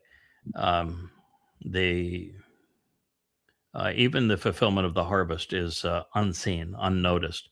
And so if the harvest is unnoticed, why would we think anything else is noticeable? It just starts that 7-year, 4-month countdown. And we know that in the first period of that, sometime I would think within the first 16 months, there will be a Fakistinian state that will be traded for false promises of peace. So I think that'll happen. And obviously, Israel is going to continue what is a precipitous decline. And I don't know how, if you're not noticing, but Israel has gone from, okay, so there's a nation of Jews, they're surrounded by Muslims, and, they do some stuff that we don't like very much. Israel has gone in the last 3 years, 2 years to 3 years, to the point where they're the most disliked nation on earth, with an approval rating that's sub 5% around the world. They're the most booed and hated nation on earth. They have had to deflect the Alaska Flood 1.0, that's the model for this final war that is being fought against Israel, that'll be so brutal. So we witnessed that war. We've seen Israel lash out at Lebanon and Syria, and now twice at Iran, and seeing the consequence of Iranian missiles and drones at Israel. We've seen Israel destroy its reputation, not only with the world, but with the United States. Israel's popularity in the United States has plummeted, and there doesn't seem to be anything that Israel can do to stop that decline. We've seen the rise of the Toralist one, the person that Christians would call the Antichrist, here, and we've seen his announcements that this is what he's going to do, that he's going to do exactly what we said he was going to do. We've seen how vulnerable Israel is. We've seen just really everything that you would expect as a precursor up to this. We've seen Israel destroy itself by being a house of divided against itself. 20 to 25% of the super liberal Marxists in Tel Aviv want nothing to do with the government or the country. And the 20 to 25% that are ultra-Orthodox and Haredi, they're parasites. And then you have the right wing, the Gevirs and the Smotriches and the like, and that are becoming terrorists against the terrorists. I don't know what you could see that it would be worse than what we're witnessing in Israel. And there's nobody in Israel that is capable of leading the country. They're suicidal. I mean, with their response to 10/7, of going in to destroy Gaza was suicidal. I predicted they would do it. They did it. It was deadly. They destroyed their reputation with the world, and they grossly overreacted. That was not the way to respond to that event. And then they said that their war is against Hamas, and Hamas still stands. They have no clue what to do with them. You can't build back Gaza. Gaza can never be independent. Israel is now destined to feed the Muslims who are devoted to killing them, while the world condemns Israel, calling it genocidal for feeding their most vicious enemy. And yet you don't have 1 in 1,000 Israelis that understand the problem isn't Arabs, it isn't Hamas, it isn't Iran, it isn't Hezbollah, it's Islam. And they don't know what the Quran or the Hadith say, or what Muhammad did, or why 10/7 was nothing but a reenactment of Kabar 1,400 years ago. It is set up to be exactly as the prophets foretold. No, the answer is nothing has to be done. I thought that what happened yesterday was so extraordinary that it could not get more dramatic than that. It is. But the reason Dowd is mad as hell right to the very end, and it was mad as hell, is they're looking forward to obliterating the vast majority of people. This is the final solution to the human problem. Israel doesn't get it. If it were not for this time of trouble, there wouldn't be any mortal remnant. Yeah. They will continue to believe their rabbis who are lying to them and fleecing them, and their politicians who are clueless and who are committing suicide with their nation. They'll continue to believe in the IDF that did nothing on 10/7 and has made things worse ever since then. They're just going to continue to follow them. They're going to rally around that 6-pointed star that they wore to the gas chambers during the Holocaust. They're not going to change. Yeah, you mentioned this being the worst time for Jews in Israel over the next 7 years. I mean, and this is on top of Jews being wrapped in the Torah and set on fire under Hadrian. This is this is within line of Jews having their stomachs cut open so that as people were looking for gold that they were trying to carry out of Jerusalem. I mean, Israel has suffered some horrible things. Rings put through their noses as they were chained to the person behind them and stripped naked to walk from Israel into Syria as slaves. Yes. Yeah. Having 185,000 of the best warriors on the planet, not 4,000 Muslims and tenny rompers. I'm talking about 185,000 of the best warriors on the planet surrounding Jerusalem after they had already destroyed the northern kingdom. This is worse than Epiphanes sacrificing pigs in the temple. Yeah. This is worse than the War of Independence and the 6 Days War and the Yom Kippur War and multiple intifadas and Oscar Flood and Kabar, Yehud. And what took place in Yathrib with the genocide against Jews.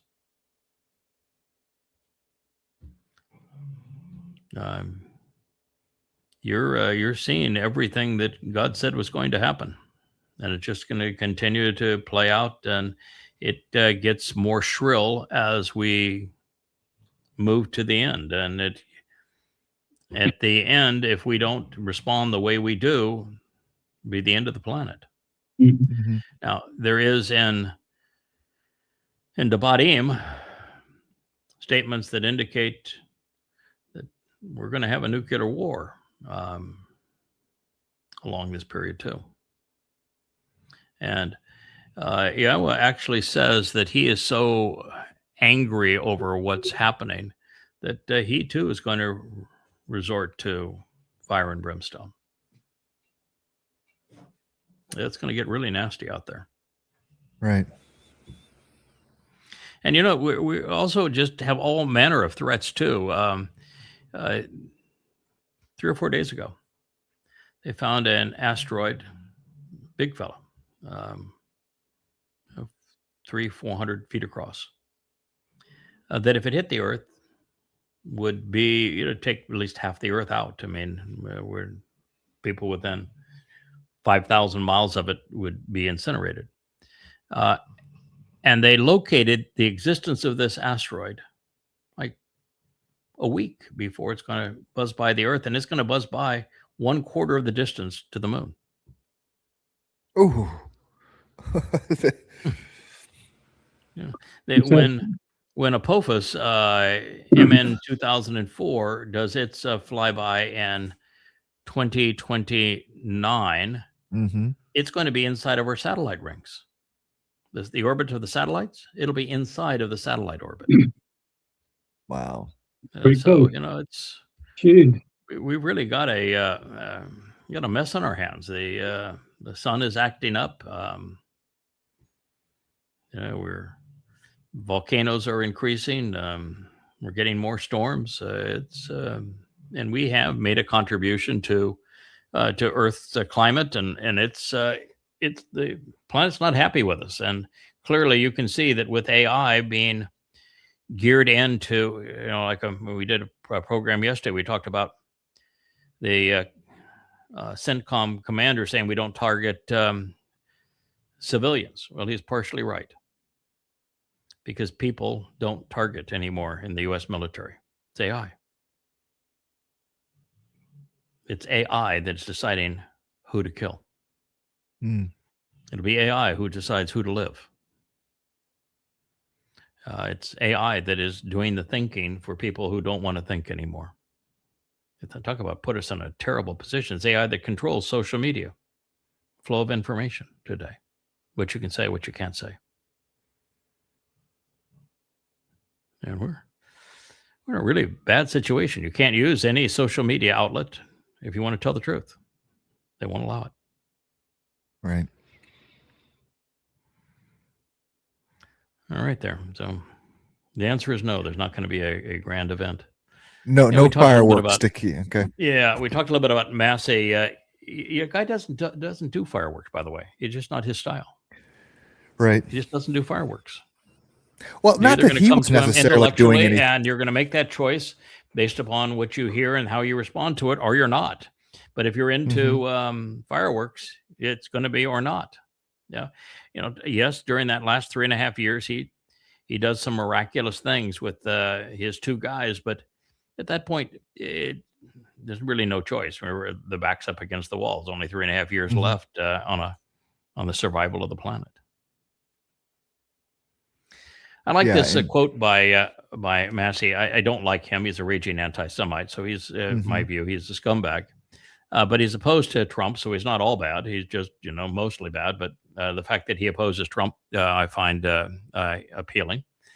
But he said, you know, today is the 6-month anniversary of the Epstein Transparency Act in Congress. The reason Trump went against him is because he was the strongest voice in favor of releasing the Epstein files. And Trump, of course, is scared to death about the Epstein files. So when he said the right thing to do, I happen to be a Republican, but still the right thing to do is to release the Epstein files. Let's find out what they say and let's deal with it. And Trump, of course, had a conniption fit over him, and Marjorie Greene was the other person. And he vitriol because, well, he is a pedophile, he's a rapist, and pedophiles and rapists don't like the fact that they don't mind being pedophiles and rapists. They just don't want anybody to know about it. Don't want anybody to know about it. Yeah, they just don't want to expose it. So that's how Massey got the attack by Trump. So he's announced now that he has lost. Trump controls the Republican Party. Shame on you. And he says, you know, this is the 6-month anniversary of the Epstein Act, and we've already taken out 24 CEOs, an ambassador, a prince, a prime minister, and a minister of culture. And that was in the first 6 months. Since I got 7 months left here in Congress, and I got nothing to lose. Yeah. I don't know how much He's a raging power anti-Semite, so we can't rally around him. Yeah, But that's a pretty interesting statement, don't you think? yeah. Yeah, I've always said you never pick a fight with someone that has nothing to lose. There's no upside to that, you know. Yeah. And I don't know how much he's going to be able to do in Congress on his own. I mean, there's just obviously not the will to push anything through. But it's good talk. Absolutely, it's good rhetoric. Yeah, it is. There's a problem with the Epstein files, and that is that there are even more Democrats and U.S. institutions and U.S. allies and exceedingly liberal chieftains of industry that are caught up in it than there are Republicans. It's just that the President of the United States was the best friend, and he was the most helpful individual to Epstein and his perversity. And so you never have had great support of Democrats to release it. You look at Bill Clinton. I mean, he's just all over it. And so they don't want it released because of the Democrats that are skewered and the government institutions that are skewered as a result of it. And the Republicans don't want it because now what it does to Donald Trump. So, I think that the likelihood of the rest of it being released, and Trump right now has the lawyer that has represented him against disclosure of information is the head of the Justice Department. Good luck with that. Somewhat unrelated, him and his sons just got lifetime free passes on audits from the IRS. What they did. Trump uses lawsuits as a form of a stick. And what he does, this is how he's come to control the media. This is how CBS became Fox. This is how both Facebook and X have gone from being liberal to now condemning any person who speaks out against Trump. And what he does is to say, we can do this the hard way or the easy way. He's done this to Bezos. He's done this to Zuckerberg. He's done this to Musk. And he's done it to Ellison, who owns CBS. And so the approach is, and TikTok now too. So the approach is really simple. If you play along, you contribute to all of my little schemes, and you're part of my group of CEOs, I'll cut you in on every bribed deal, every government inside thing. Will have all manner of programs that you can get rich on, like SpaceX. SpaceX doesn't exist without U.S. grants. Tesla doesn't exist without U.S. subsidies. So I'll cut you in. And if you go against me, you continue to be liberal, you promote those things that are opposed to me, you report the news that I don't want you to report, then I will send the government lawyers against you. And I don't care how rich you are, they will find something that convicts you and you'll go to jail and they'll bankrupt your company. And that is what he has done. And so he sued the IRS. Here's the President of the United States. He sued the IRS for releasing his tax forms.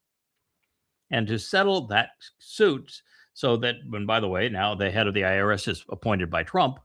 And so he gave Trump what he wanted, which is guarantee of no audits, guarantee of no arrests, guarantee of no harassment, that the IRS is completely off limits to Donald Trump. That's what he wanted. That's what he got. Right.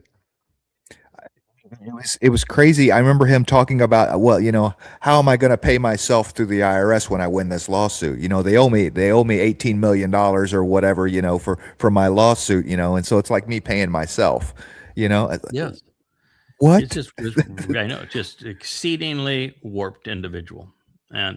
And the fact that 38% of Christian Americans still support him just shows you how disgusting the religion of Christianity is, how stupid you have to be a Christian, and the fact that they have no intelligence, no morality, and are completely ignorant and irrational. And that 38% isn't changing. You've got 38% of American adults that are completely useless the danger to themselves and to the world. And that's not saying anything in favor of the Marxists on the other side. The Democratic Party has gone so convoluting, socialist, Marxist, progressive, that they've got nothing to offer. And so you take the two, and about just shy of 40% on either side, and all you have of any chance in America is 20% that, you know, might not be so ridiculous religious or so ridiculously political that you can actually reach them. But then, you know, you have this last two generations that have stopped thinking. So you really just don't have much to go with. I mean, it's truth is slim pickings. God's going to be exceedingly unpopular for until they're all gone, and at that point, he'll be popular because it's only people that have chosen him who will be left. Right. I like the plan. Yeah, the hopeful stem is the last Almost got my chart. Is how you come back around on a program. Nice. You try, man. I've tried to follow Yahowah's example. We'll do this one, and this is the new order for the Gulf. I just love foreign affairs. It's the people who brought you the most impressive government conspiracies of how the dark state is working and manipulating everything behind the scenes. And it's probably true that in America, this mirror of democracy, which is a horrible thing. Democracy is something that has never survived and has no chance of surviving, and is wholly inappropriate as a form of government. That democracy is just the game. It's the window dressing. That everything behind the curtain is how the country is actually run, and if you are elected and you step outside that their little box, you'll be JFK'd. And it's certain that will happen to you, which gives them pretty good control. The new order for the Gulf. They're saying, oh, well, there's Mikey, and he's talking to the emir of the UAE. Oh, we'll go take care of ourselves now. We learned we can't rely on those Americans. We wanted them to beat up Iran, but we publicly said don't beat up Iran, because if you're rooting for the great Satan and they're killing Muslims, and you've got a private estate with a flag, and you're the dictator, the odds of you staying alive in your country if you're siding with the great Satan against the Muslims is really not very good. So we couldn't publicly say that we're in favor of going and bombing Iran. And then when the Americans went and bombed Iran, they bailed out on us. Can you believe that? They abandoned their bases. And then the Iranians destroyed those bases. And so here we are, stark act naked to the world. We can't sell our black ooze. We can't sell our fertilizer. We can't import food. We got nothing. And the Strait of Hormuz is closed. We got nothing left. And the Americans can't even come back to those bases because they're destroyed, and we couldn't trust them if they did. So what in the hell are we going to do? So it got so bad. The emir of the United Arab Emirates, he brought in Jews and Really? the Iron Dome. I mean, imagine being that desperate. His own Mikey's people will kill him over that. Oh, yes. Yeah. I know where we are. And then MBS, the great psychopath, he brings in the Pakistanis. He brings Pakistani troops in to defend Saudi Arabia, because Saudi Arabia's got 35 million people, and not a single one of them knows how to fly one of their F-35. Well, they don't have F-35s yet, but they will. F-15s or any of their hundreds of billions of dollars worth of United States weaponry. He's got nobody to operate it. There's no one who knows how to operate it, and they can't even fill up their supercar with gas in those countries. If you're one of the elite that's on the dole, you get the supercar, you get your Bugatti delivered to you. When it runs out of gas, you leave it on the side of the road. Yes. These are countries where 100% of what's built is built by slaves from other countries. Yes. They lure people in with ads. They promise to pay them a certain amount of money and provide housing for them. They get them there. They steal their passports. They offer them a fraction of what they said they were going to offer. And they put them in places where hundreds of men have to sleep on the floor and on unair-conditioned places and are now slaves. And that's how it's built. So do you think one of those slaves is going to go and man a machine gun for them? No, they've got nothing. They're completely exposed and bare-ass naked to the Iranians, which if the Americans attack them again, will destroy them. They'll take out their refineries, will take out their electric grids, and are going to take out their desalinization plants. And there is nothing they can do because you bring in the Pakistanis. The Pakistanis bankrupt their own country multiple times. So you're going to bail out Pakistan so that they can come and bankrupt you? Mm-hmm. You're going to pay the Jews, bring in the IDF, your avowed enemy, and the IDF is going to, how's that going to play with your country? I mean, no, they got nothing, literally nothing. Islam, is an interesting thing that when Muhammad created Islam as a criminal enterprise in the 7th century, he came up with this idea scheme that if you whatever you steal, he gets 20%, you get to keep 80%. And then he created religion where the 8th surah of the Quran says stealing is lawful and good, and killing is good, and rape is good, slavery is good, plunder is good. So pedophilia is fine. You can have as many women to abuse as you want. Women are property. So he came up with this scheme to give despicable men whatever they would crave to go fight for him. And then the Jews sold him Talmud readings so that he could have a religious textbook that sounded credible because of the stolen Talmud readings. And so, here he is, and he's created this religion. And in Arabia, it works. And then the Romans and the Persians had beaten each other up to the point where they had nothing left. And there was, after the war of compulsion in Arabia, where the first Muslims forced Islam on every Arabian, they went off and dealt with the Persians, and there wasn't any fight left in them. And then they began to spread across what was the old Roman Empire, and it was just they moved into a vacuum, and they were exceedingly vicious, and they killed a third of the Earth's population, 200 million people. Yeah. They enslaved and raped and plundered another 200 million people, and 200 million people converted to Islam. Apartheid. It's a horrible, horrible thing that happened. And they continue to be belligerents all the way through the 15th century. 1495 is about the time that they finally were opposed successfully. And they were pushed out of Europe, and they were constrained in the 55 countries that they had perpetrated savage colonization upon. And because they were a religion, they weren't condemned for their colonization like the British were. But it was far more vicious and counterproductive and cruel. But since that time, it's 1495 is what, 5 centuries ago. The Muslims really haven't won much of a fight.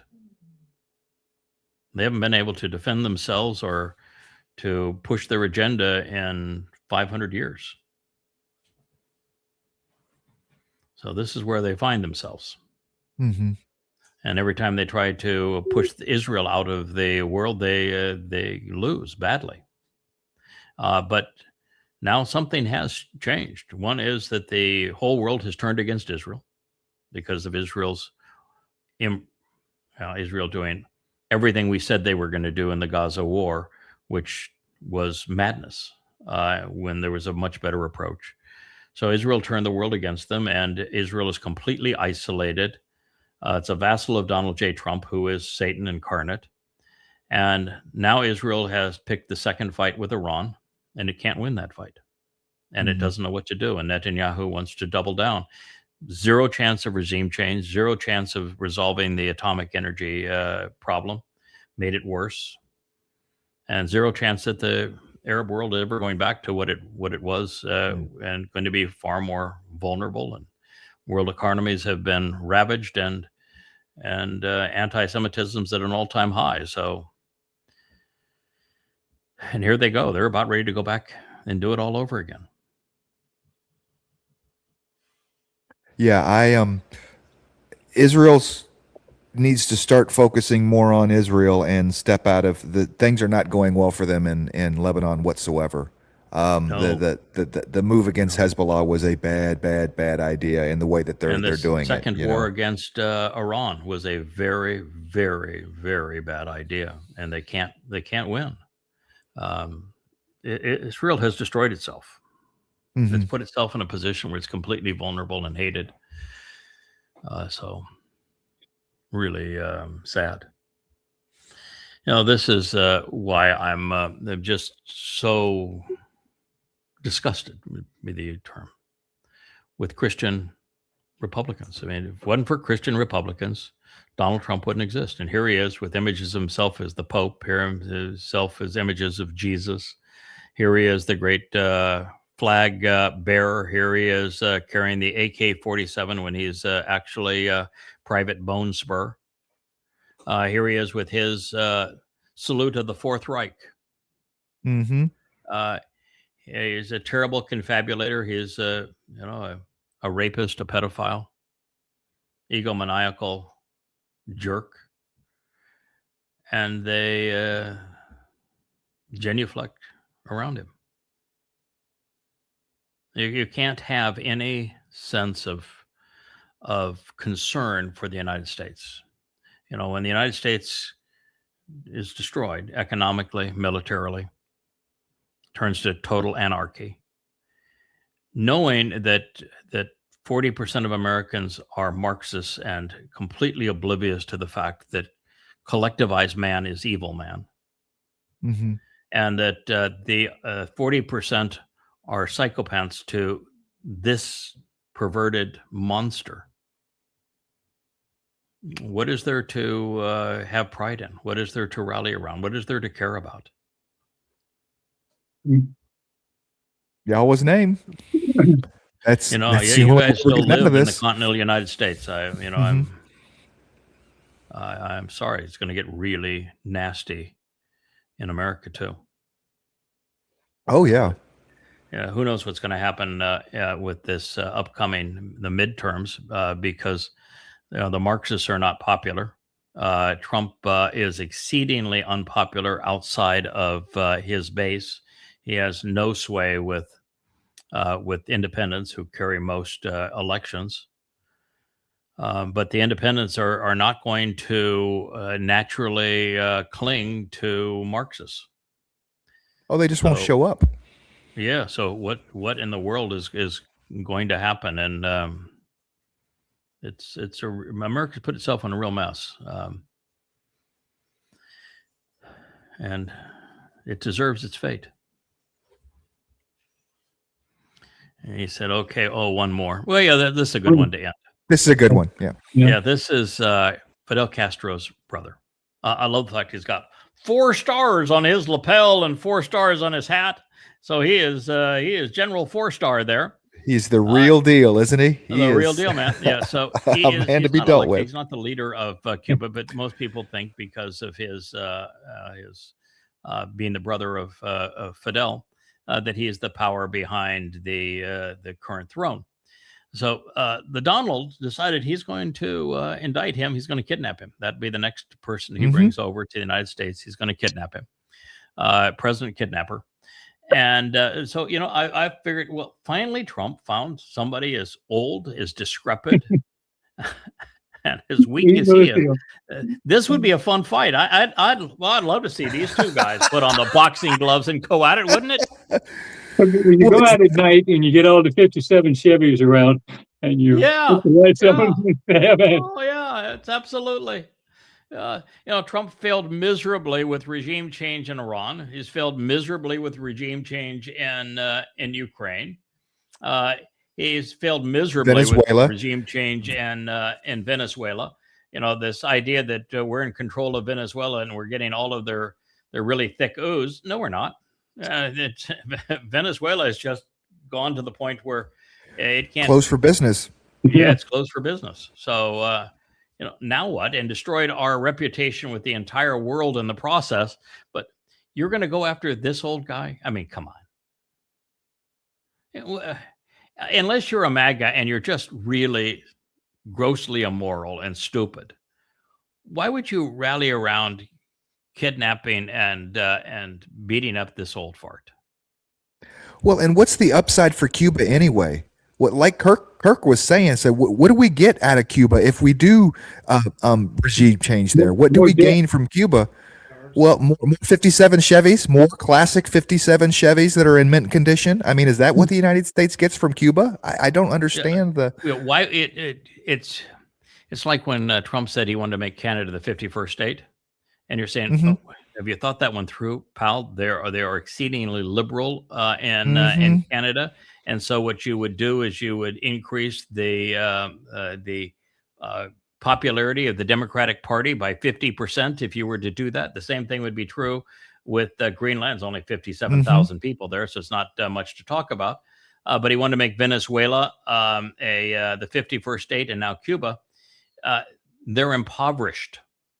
Yes. And so if they made them states, you would be responsible for government welfare and Medicare.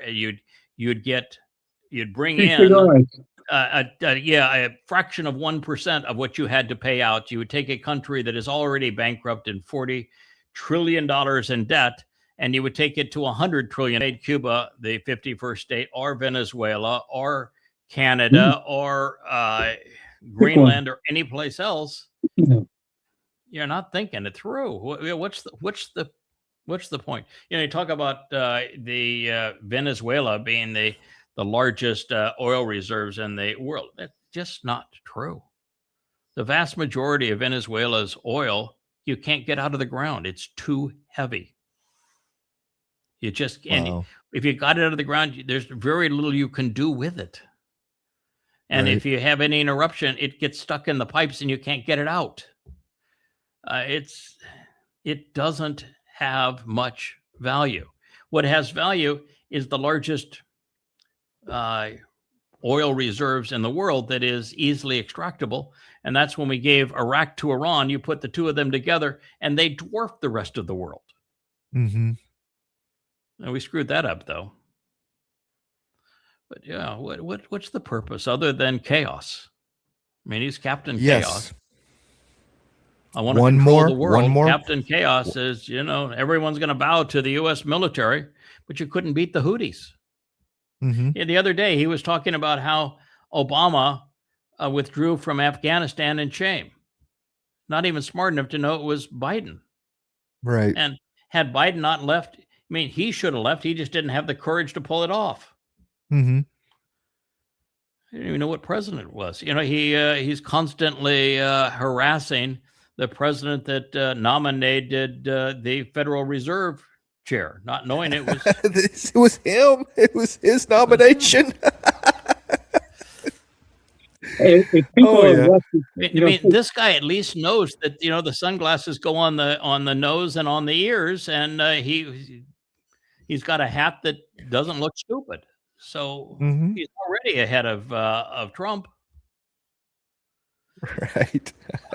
It's a pretty sad world, my friends. So maybe we'll end it at that. I'm just happy to be down here in the Rainbow Studio. It was nice to be able to do down here again. We'll work and see if we can come up with a slightly different setup so the computer is not quite as large here. We'll get you off of the Breathe Right strip there, Captain Kirk. But future, have you found a partner and a topic yet for the vlog show that you're going to host? Well, I still got to get a hold of Noah. I was dealing with the taxes all week. They're trying.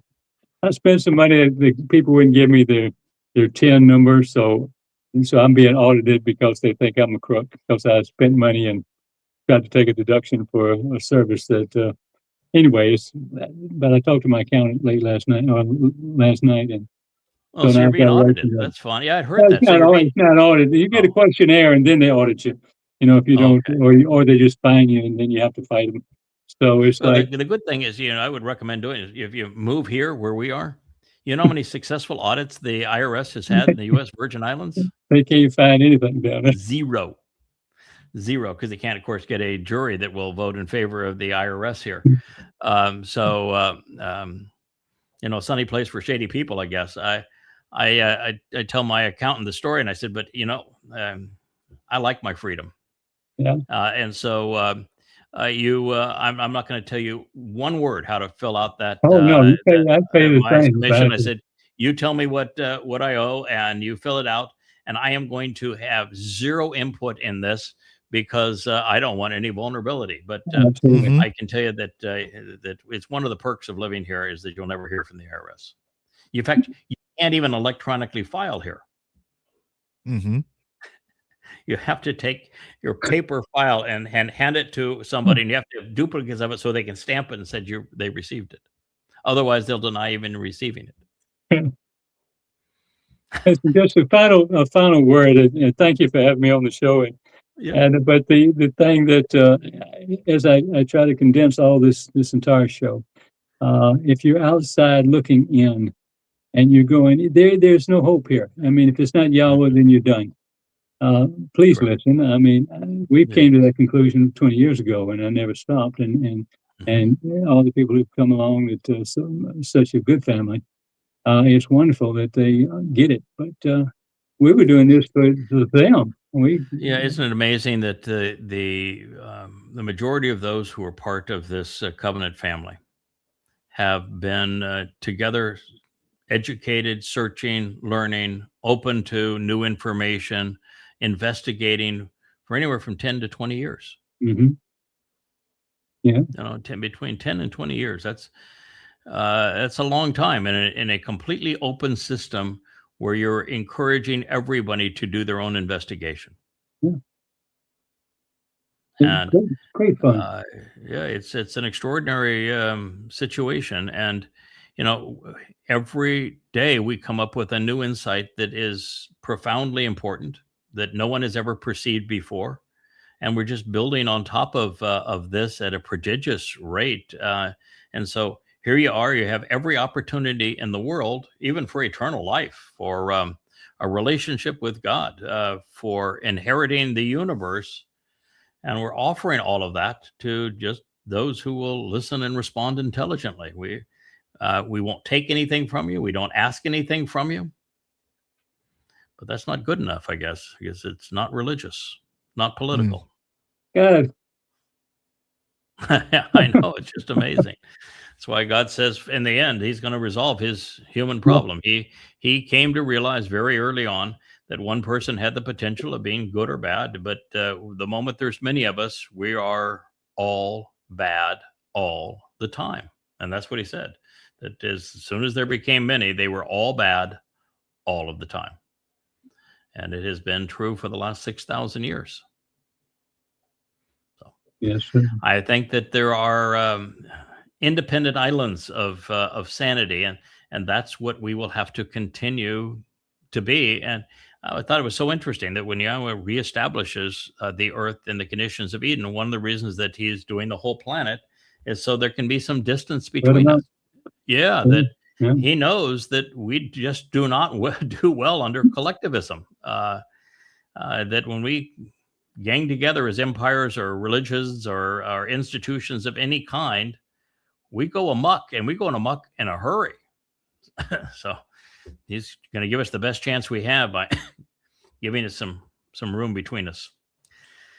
All right. Thank you, my good friend. I look forward to seeing you, excuse me, tomorrow evening on our broadcast. That's assuming we don't go anywhere between now and then, but don't say that. I'm not thinking we will. I guess if those who think we are going someplace tomorrow, all right, we'll have the evening show, the Shabbat show in Shamayim.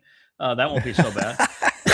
But I can tell you, this is my deal, is that I've always said that, if Yahowah were to take us early, and if it takes us next year, my first request is going to be, would you please send us back? Yeah, That's we going to be gotta tough take to it. solve Let because, me do something. you're going to be in the seventh dimension. Things are going to be really, really, really wonderful, and they're really crappy here by comparison. And the first request, you can send us back. We had a lot to do. I think we can continue to make a difference. Give us, put us back in. Let us do this. Come on, I Coach. will say that if he were to take us out tomorrow, I'd be pounding on his door just immediately and say, God, it's just not going to work. I mean, we have way too much going on. There's we just started the independent blogs. These are going to be great. You're going to love them. We got 3 books. We're all trying to publish at the same time here. We finally really got a foundation of information. We are really got some traction here now. Please, the website is marvelous. Yes. Put us back in. Yes. Yeah, and of course, we'll say that young man. Who's running this show? Yeah. Who's running the show? Who works for whom here? I say, yeah, but I know what you want. Let's go get her done. We're not done yet. You want us to get her done. You want us to complete the job. We're not finished. And Kirk is slow. You have to wait. Yeah, come on. Sit down. Take a break. Put your feet up. We'll get her done. We'll take it from here. Yeah. Trust me, by the time I put you back, you're going to be screaming to come back up here. Yeah. Right? You're not going to be back for 15 minutes and you're going to be screaming to come back up here because nothing but a bunch of numbskulls down there. So, there is that. There is that, isn't there? All right. Well, thank you very much. I've violated my own rule of more than 30 minutes in the chair without walking around. But, I had nobody Rich has been walking around. Wookie's been walking around, but nobody wants to sit up in the chair. So Wookie just jumped up and sat in Rich's lap the moment I said that, saying, see, I'll do it. That's one of my fondest memories is downstairs. We're in that bedroom there, and every morning, I know you get up really, really early, and today I did, but I usually don't. And then I get up early enough. But a Wookiee would come down every day and he'd jump up on the couch, get up on the bed and say, what are y'all doing? What are y'all doing? Let's go. Yeah. Checking out. Yeah, because we're getting up at 5:30, and Wookiee he's in full investigation mode by the time the sun comes up. So yeah, what are you doing? Want somebody to pet? I'm into heavy petting. You're in bed. Right.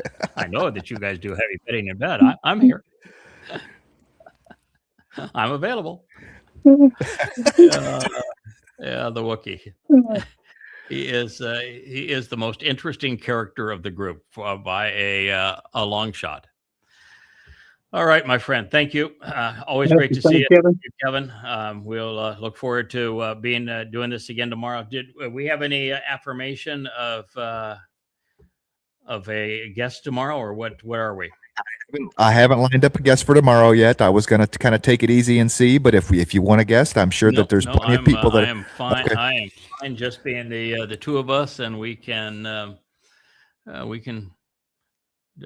good long shot of news and any other topic like we can talk about what Shabuw'ah really represents, what it that'd be a good one. What you brought up today, because I am certain that if you are looking for fireworks, there are the majority of the others are looking for fireworks. Mm-hmm.